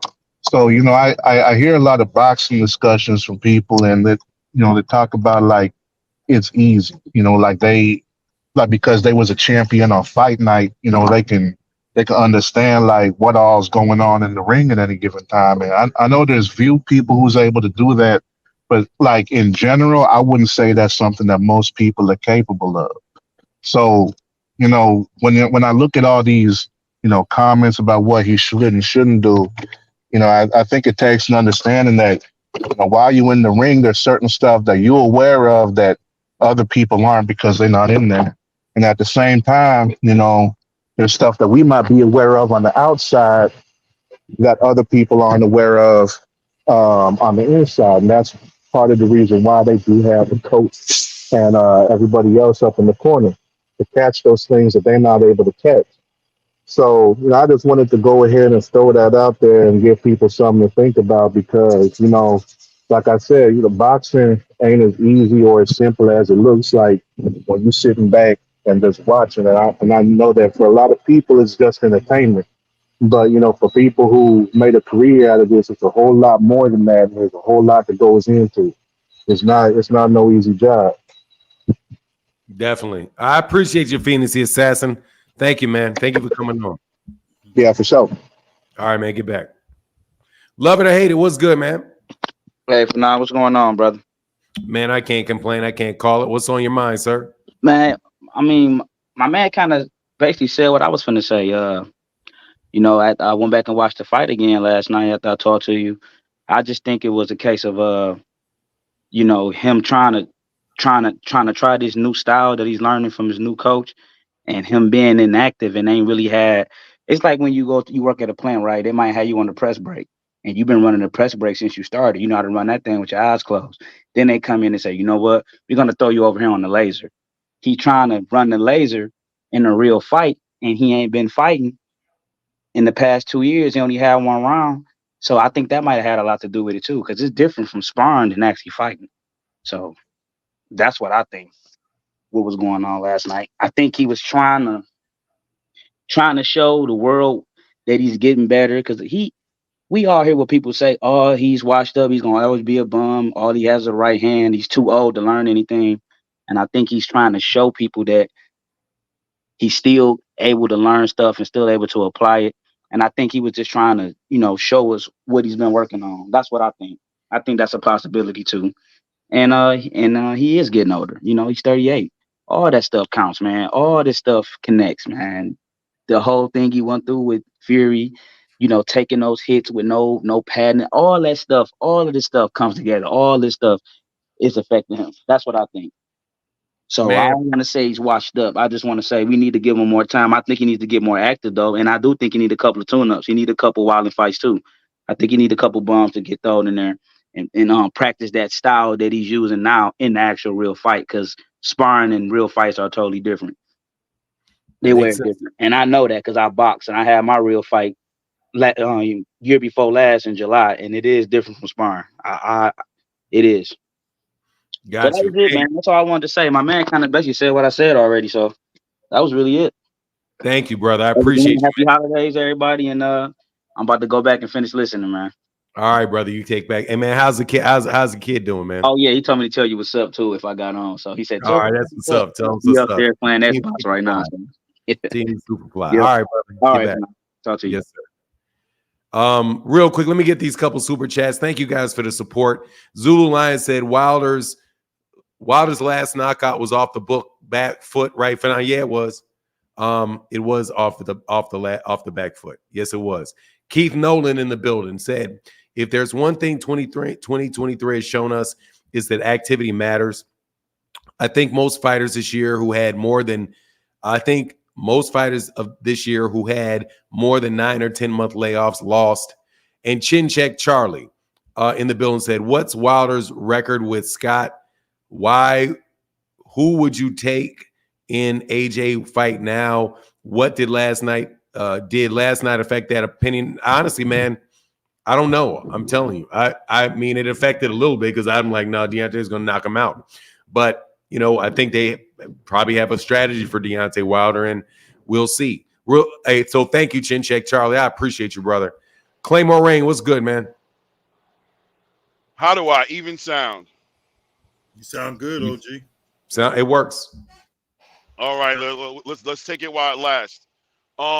Shout out to the event. Daniel Dubois, I wanted to shine some light on that brother last night. He had an inspirational fight last night. I mean, literally inspired me with just the way he fought all the way to the end to get a stoppage in the last 8 seconds of the 10th round. I mean, that's a don't quit attitude. I hope he can build on that. I don't think he's ready to fight like for the big belts necessarily yet, but he had an inspiring showing last night for me. As far as Deontay, are you guys still there? Can you hear me? Yes. Yes, sir. Okay, good. Deontay Wilder's performance last night. I don't know what to attribute what we saw last night if I could focus and blame it on one person. I think it was a team effort for them to get there, and I think the team's going to have to take whatever negative energy that comes with it, with the performance last night. I think Malik Scott and Deontay Wilder have an awesome relationship. I wonder and question if that relationship translates into him performing at the top level he can perform in the ring. I don't think Deontay needs to get rid of Malik because I can see Malik affects him on a personal level. And I see that Deontay Wilder has become a better person in general, a calmer demeanor. I think that benefits him and benefits, his life after boxing. But inside the ring,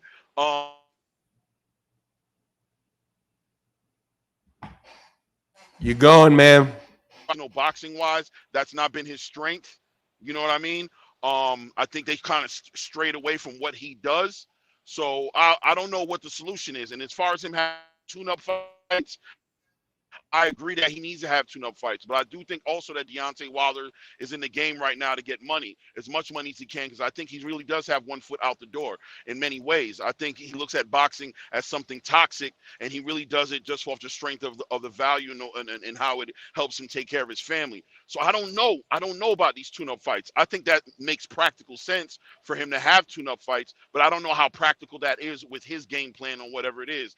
And if he needs prize fights, and if that's the only thing that would motivate him, then yeah, he might consider retiring or putting it away, because at the end of the day, that performance last night showed that there's gossip going on around the boxing world about how to beat him and the holes that are in his game, and they're just pressing on what the information is saying, and it's just going to lead to him eventually getting a bad knockout, I believe, or really getting hurt, because there are holes in the way he boxes. And if he's not going to fight and he's going to choose to box, I think that's a dangerous thing. All right, brother. Appreciate you, man. Thank you. You got a reaction to that? And then we go to Rick Timms. You got a reaction to that, Blood? No, I agree with what Claymore is saying. I agree. Right. Yeah, I think that's pretty much where I'm at with it. Shout out to the channel, to the chat. Yo, Merry Christmas, guys. Yo, God bless everybody in the chat. Yo, for the New Year's, man, be available, man. Let them use you, because we all need to get used in the coming times. The world is upside down, man. And if he could use you, let him do it, man. Put yourself in the right mindset. Salute. Enjoy your holidays. Claymore. All right, man. Get back. Take care, Claymore. What's going on, Rick Timms, the third in the building? What's up? What's up with it? Hey, can y'all hear me clearly? Yes, sir. Salute, all right. Man. Salute to the brother. Blood, what's up with it, man? Good Hey, man, dude, good to good see dude. you, brother. Absolutely. What's up, Fanon, Mr. Martin, everybody in the chat? Oh, I love seeing you when you flash that, boy. Hey, so, hey, man, you know what? Y'all, man, Deontay, it done got to the point he's become too predictable, man. You know, his inactivity has caught up with him. You know, he closer to 40 than 35. And I wonder just how dedicated he is present day. You know, first he should never got rid of Mark Breland, in my opinion. You know, Breland was training him from like 2008 all the way up until that second Fury fight when Breland threw in the towel, and you know that pissed Deontay off. Man, I'd rather die in the ring. I'm a warrior. You know, I feel like it was more to just because Breland threw in the towel that Deontay fired him. I think it had gotten to the point where his competition was increasing, and Breland saw that his training wasn't increasing. Because when Deontay badmouthed Breland and got rid of him, and Breland finally opened his mouth, Breland was like, "Well, hell, man." He refused to jump rope. He won't hit no heavy bags. He don't do no speed bag, no road work. He don't want to run. So when he started, he won the title. He started making his line of defenses. His bank account increased, and I feel like his shit didn't stink to him no more. So he get rid of Breland and then go hire his homeboy, his partner, Malik Scott, who retired after he last fought Deontay for a check. Deontay, man, let me go and get you this check before you go, homie. Better yet, I'm gonna make you my trainer now. So I'm sure Malik Scott don't have him doing the extra shit that Mark Breland probably wanted him to do.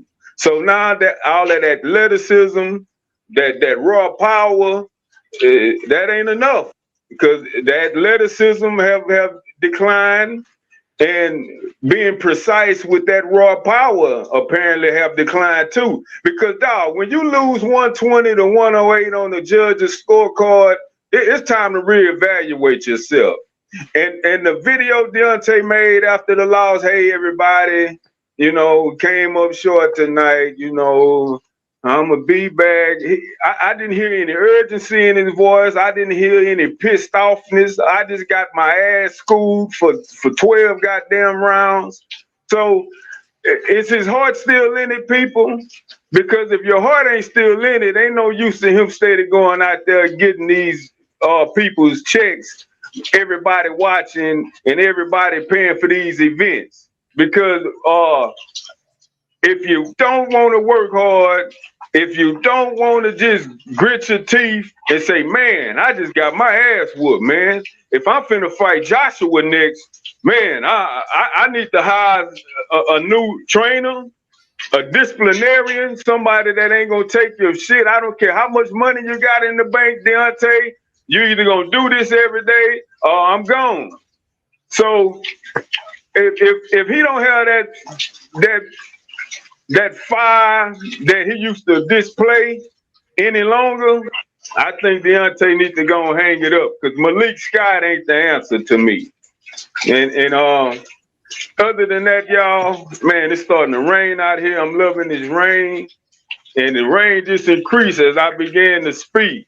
And that should be telling Deontay what the hell I'm saying. It's time for you to get off the goddamn pot, Deontay. I know you watched this too. And he pulled I won't say a Jamel Charlo against Canelo, but when you overmatch, when you have no answers, when you can't defend yourself, that's usually a sign of fatigue. And fatigue is a direct byproduct of non-conditioning. You make more mistakes, your defense get lax, even your offense get lax. Everything goes downhill when your ass is tired in real elite comeback competition. So Dog, I'm at the point where Deontay either gonna have to say, man, you know what, y'all, F that. I'm finna train my ass off. I lollygag for this. I went, I got that thing, got embarrassed, and I'm finna come back and I'm finna beat Joshua ass. Otherwise, I don't want to see it.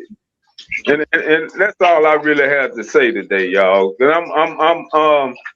Deontay done got too damn comfortable. You know, he don't need or want for anything. He's set for life. You know, got his wife and kids. You ain't got that thump in your heart. If it don't make you get chill bumps and get you excited to go compete and win, man, leave it alone before you go out there and get hurt. You end up with some 250-pound top tier athletes and you can get your ass hurt. You already took a shitload of damage from Tyson Fury. But man, I'm gonna get off my soapbox. I'm getting a ranting, but I'm still feeling good, yeah, everybody. So that's all I got today for None and Blood. Yeah, man. All right, appreciate you, Rick. Get back with you, man. Man. Hey, he kept it real. He kept it all the way real from now. Yeah, he did. Hey, man. Yeah, he does. I agree with a lot of what he said, bro. Yeah, let me get a couple of these things real quick, and then I'll let you. Then we'll do that. Joey said, as I said, AJ beats Wilder. It's still a great fight, especially as AJ has his belief back. Oh my gong, please. Oh yeah, here you go, brother. Happy holidays, Fanon and family. Happy holidays to you as well. Also, Mr. McKinney, I'm sorry I was so slow on this Cash App. $25 holler, brother. Thank you so much for your support, bro. Thank you, Mr. McKinney. And I'm sorry I couldn't be a little more active in this live stream. My voice is just killing me. And Eric, hey, thank you, E-Dub. Thank you, brother. Appreciate you, man. Shout out for that dollar holler. So what were your thoughts on that, Blood? Oh, I'm sitting up here talking and I'm on mute. I'm sorry about that. Yeah, man. Rick Timms, man. I respect that brother a lot because he always keeps it real, man. He said he gave us an earful, man, right there. Deontay Wilder. Some people are questioning his heart because even during the post-fight interview, one of the interviews that's online, he was kind of saying that he didn't really know for sure if his heart was all the way in it anymore. It was something along them lines, and I'll go back and I'll look at it again. But if his heart is not in it, and you don't have that fire that he used to have back in the day, then he's not going to be the fighter that he used to be. But people do also have to consider his age and the fact that he's inactive. Don't sit there and say that we're making an excuse for Deontay Wilder. These are facts. Mr. Boxing Today 2 is in the comment section, and Mr. Boxing Today 2, he says in the comment section here, and I put it to the side. Here it is. Is it me, or did Wilder look like a fighter who sees the target but couldn't pull the trigger? I've heard Holyfield say that about himself towards the end of his career. And when you're a 38-year-old fighter that's inactive, sometimes you start to decline. Your skills decline a little bit. Now, for us to sit here and think that he's the Deontay Wilder from when he was 28, 29, or 30 is just ridiculous, man. And Deontay Wilder has been an elite fighter. He's one of the best fighters out there. So is guys like Otto Wallen and Joseph Parker. These are the top fighters that we have in the environment in this era, right? I don't see none of you guys out there trying to fight none of these guys. You can't beat none of them. These are the top fighters that are in our environment. If Deontay Wilder was an elite fighter, he wouldn't have had that trilogy or even been set up to have a trilogy with Tyson Fury. He wouldn't have even been offered over $100 million for fights and things like that. So you can't sit up here and say he's a bum. When you start talking like that, you have something personal against him. And that's why I don't listen to extreme fans coming from Deontay Wilder or Anthony Joshua. I can't stand extremes because they don't think logical. Deontay Wilder is a top fighter. He's one of the best that we have in this era. Point blank, period. He had that WBC belt. He defended 9 to 10 times. And all of those guys like Joseph Parker and all of them guys, those are the top fighters that's in the environment, bro. Point blank, period. You guys need to stop shitting on these guys. And you don't write a fighter off because he's been inactive and he's 38 years old. And now you want to say that people are using that as an excuse. He's 38 years old and he's inactive. Yes, sir. King, please don't say anything stupid or I'm going to throw you off immediately. Yo, what's going on, Blood Boxing and Fanon? Salute to both of you. Salute, King. Good to see you, man. Hey, man, you too. You too. I just think Wilder's, had a long career. I think he needs to give it a rest. I gotta agree with Rick Timms on this situation, man. He's all right. Anyway, thank you for agreeing with. Are you about to give Rick Timms' speech, or you got something original to say? I mean, I think Wilder is. He was slurring his words during the pre-fight. He's slurring his words now. He's, I think there's Rick Timms didn't say that, so now you think he got brain damage? I'm making my point. I'm saying he was slurring his words. He went on this drug. He took this drug and he went on this. Fuck up. He's a country boy. He's from Alabama, and a lot of us down here in the South, we talk like that. Even I do. That's what he sounds like, man. He does not have a slur. That's how he's always spoken. I saw this post on Twitter, like he was slurring words, and I don't know if he's. Dude, let me tell you, King, man. I'm tired of your negativity, dude. I'm not bringing. No, dude, you take it there now. Now dude, slurred speech is brain damage, bro. You always take it to some level of negativity, dog, that it doesn't need to go to, man. You do it every single solitary time, man. You very rarely have anything honestly positive to say about somebody. It's always a way to try to stick a needle in the eye of a certain fan base, whether it's Gervonta Davis's or whether it's Deontay Wilder's. You're always coming with the reason of sticking a needle in somebody's eye, man. Hold on, I'm not attacking anybody. I was just. You just said the man is speak. Oh, the man. I agree with Rick Timms. Of course you do, because Rick Timms just went off on.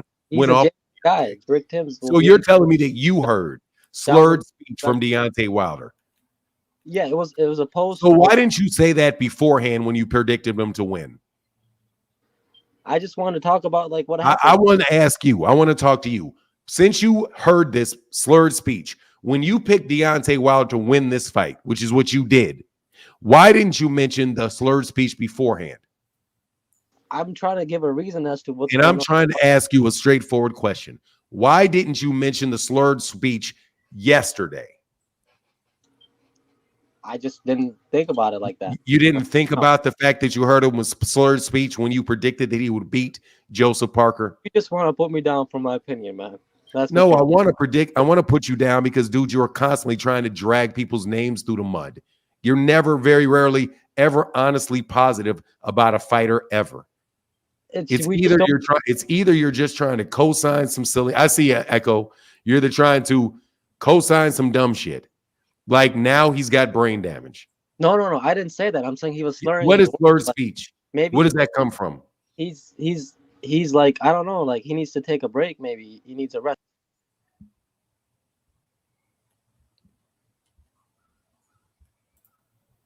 I get tired of that. He doesn't have slurred speech, man. Us brothers down here in the South, we talk like that. When I do my documentaries, I have to re-edit a lot of my stuff because a lot of the stuff comes out, it just comes out in a way to where it's not clear. You know what I'm saying? Because I tend to talk sometimes country and, I do a lot of andoms and all that kind of stuff. This is just something that us country boys do. What's going on, Echo? Can you hear me? Good to see you back, man. Hey, I'm back here. I just had something to eat. I just thought I'd get out of there for a little bit. I've been around for about the last 5 minutes watching what was going on, and people have been talking about certain things. But it all boils down to for Deontay to reevaluate where he wants to go, and I think he really needs to think about the next strategy, because when you're knocking everybody out, it's like when everything's going well, you tend to party. But when things go wrong, you tend to ponder. Now, if you're pondering about the wrong things and you've got the wrong perspective, you're not going to make the right choices. It's very easy for people to say, well, yeah, do weight training, do this, do that. But he needs a new approach, and fights have won and lost with strategy. And I can go back even as far as Joe Louis and Max Schmeling. when Max Schmeling knocked out Joe Louis, he mentioned the fact that he saw something. Now, I don't know if you know what he saw, but when Sugar Ray Leonard fought Tommy Hearns, one thing Hearns used to do, and he used to do the same thing that Joe Louis used to do, is when he used to jab, his jab used to U. So it didn't come back on the same path that it went. And this is why Sugar Ray Leonard was able to stun Hearns in that fight, the 1981 fight. What was it? 16th of September, yeah. 81, yeah. And this is one of the reasons why he was able to catch him. Now, this is where strategy comes in. Seeing a fighter's mistakes, be able to capitalize on them, and be able to build upon that, and also mitigating your own, mistakes as well. Because Deontay Wilder, I mean, really should go back to the drawing board. Really, seriously. I don't mean to forget everything that he's ever done, because he does some things very, very well. And the things that he don't do well, he does them. For instance, let me give an example. You should never lean your head over your front foot. You should never go over your feet. Also, your head should not go past your hips, because you're off balance. Now, when anybody attacks him, he just leans back. I mean, Muhammad Ali used to do that as well, but he was always stepping back when he did it. And Deontay Wilder, he always leans back from the shots. Now, from an uppercut, the way to get away from an uppercut is to move backwards or to wedge it, or you can move to the side. With a hook, moving back from a hook is not always the best. Sometimes the best way to avoid a hook is to move in on it. Go down on a V or coming up on a V.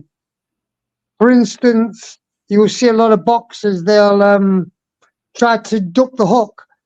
Now, if somebody's throwing a hook to your head, what happens if they throw the hook to your shoulder and you don't duck so low? You're going to hit you. They're going to hit you in the temple. Yeah, exactly. And this is why the lost art of counter-punching is gone, really, because I don't see many people hitting on the slip. They slip, then hit. They have a delayed counter. They use what they call apple bob. An apple bob is when somebody throws, say, a punch and you come under and you come out the outside. So you've got inside triples, you've got outside triples. And very rarely you see them. With James Toney, you used to see that a lot. And this is what made James Toney so good with the Philly shell, because he was using the outside triple and the inside triple so much. It's just a shame that the boxers now are just trying to wing it. And to be honest, I mean, some of the things I've just said, I mean, I'm not telling Deontay Wilder what to do, but I know with my knowledge of what I know and the history that I've studied throughout boxing, throughout the years, I could definitely help him. Now, I know that's just, somebody say, well, what does he know? But to be honest, I mean, the most important thing that he has to understand the difference between perspective and control. It's not just knowing what to do, it's having the attitude to want to do it. So the key to boxing really is not just the how, it's the why and the when. And this is what makes a good trainer, knowing the why and the when, not just the how. The how is probably the easiest part, because you can drill that. I mean, if you drill something enough, it becomes a habit. Think of it like, how can I say this? I'm sure we've all done this. You've done this, Blood, and you've done this as well, Fanon, where you've been washing and you've dropped a cup or a plate, and before you know it, you've caught it, but you've never thought about catching it. Yeah, just kind of, you put your hand there, it just falls into it, Yeah, and this is what you've got to do when you lose that in boxing. You've basically lost a step. Like I said to you before, between your thought to your fist, how much time is lost. Once you start to think, then you're on the way out. And that's the difference between it being able to pull the trigger and not being able to pull it. And I don't believe all these people that saying, "Oh, Wilder's a bum." He's not a bum. Of course, he's a world-class fighter. I don't call nobody a bum. I don't call nobody, crap or whatever. Because nobody's really a bum. If he was the world champion, regardless of how he did it, he's still fighting at the highest level at what is around now, regardless whether he could have beaten Michael Dokes or John Tate, or maybe even I don't know, Primo Carnero. It doesn't matter. Because Primo Carnero was better than many people thought. And if you guys don't know who Primo Carnero is, was he a 1940s a fighter? Yeah, Jack Sharkey knocked him out. Yeah. Yeah, and he's from Italy. One of the big at the time. He was the biggest heavyweight champion of history at that time. Yeah, maybe they said that, but wasn't like, what's the guy's name that Dempsey beat? The guy that beat Willard. Jess Willard. It's like I thought maybe he was a little bit bigger than Jess Willard. Yeah, it was around about the same height, 6'6", 6'7", yeah. Yeah, okay. But Jack Dempsey weighed only about 186 pounds for that fight. And Willard weighed 245 from what I know. Yes, yeah. If I think that sounds about right. Well, hey, look, I gotta go. I gotta get out of here because I gotta go pick up a Christmas turkey, like 30 minutes away. Yeah, man. Okay. I just thought I'd come back because I heard so much shit people talking. I sat here and I was watching, thinking, you can't be calling people bums. It's just lack of respect. Yeah, Echo is like in his 60s. You don't want to see this guy when he takes his shirt off. This is a ripped cut fighting machine right here, man. I'm telling you. Okay. I'll try to catch up with you, sir. I'll try to catch up with you, Echo. I think I've seen your name before. I know I've seen your name before, but it's definitely nice to learn from you, sir. It's definitely nice to learn from you. I appreciate that, man. Hey, man, you've got a good show, and I think it's good that you've got Blood on there. Because one thing about Blood is I would say, is objective. He's not subjective. He doesn't just give his opinion just for the sake of it. And he respects other people's opinions as well. So I think you've got. No, I mean, to be honest, I've only been on your show like today, as a chat. But other than that, I've only been on Bloods only. I don't go any on the other shows. I don't. Hey, man, well, you're more than welcome, especially anytime people really want to talk about the technique of boxing because, like, as boxing fans, we love the sport. And, we get into all kinds of conversations about politics and all of that. But when you can really, but I really myself, I try to stay very, very far away from what somebody should actually do technique-wise. Because that shit's just not, like, I can talk about the history about it. I can talk about the matchups coming and what I think is really gonna happen. But you have people that really understand the X's and O's of what's going on, and I think people should stay in their lane. So I try to stay in my lane when it comes to that. So I thank you, man. I really do appreciate you coming by and sharing your obviously very hard-earned knowledge. Well, I've been studying martial arts, wrestling. I mean, I train people in the UFC. I have done over the past. I've trained boxing champions. I fought world kickboxing champion. I've trained and sparred people that have fought Joe Kawasaki. So I know my stuff. And it shows. All right, y'all. Well, thank you. I do got to run though. Thanks, Blood again, man. Hey, man. All right, Blood. You have a good day, and you too, fun, and have a good Christmas. All right, Echo. You take away. You enjoy your holidays. All right, Blood. You got something to say on the way out the door? Hey, man. You know what, man? You guys need to stop being disrespectful to these fighters, man. You guys have to understand that this is the environment that they fight in. Deontay Wilder has been an outlier in this environment. If you're going around there hating on him, you guys are just doing that because you have some other motive there, man. And we all know that Deontay Wilder is an elite fighter. He's still in the game, man. If he's going to stay in the game, then he needs to work on a few things, man. He could always learn a few more things. And once again, to Fanon has been a big brother to me for several years. I got a lot of love for Fanon, and I'd like to thank him. I enjoy talking to Fanon. He's one of my favorite guys to talk to, and it's been that way for years, man. I love Fanon. One love to y'all. Peace out, everybody. Yeah, and also just as he leaves, man, I want to give a special shout out to my guy, Mr. Boxing Today 2, who is definitely one of the guys that you should, if you're not subscribed to Mr. Boxing Today 2 and listen to his heavyweight boxing talk, man, I'm telling you, man, you're really missing out on something. If you don't follow Mr. Boxing Today 2, who Blood pointed out was in the chat. But look, I'm going to get out of here. Much love to everybody. Y'all have a wonderful day. And Devin Haney, frequent flyer, tell that man stop ducking. Yeah. Anyway, with that, I'm out. Deuces.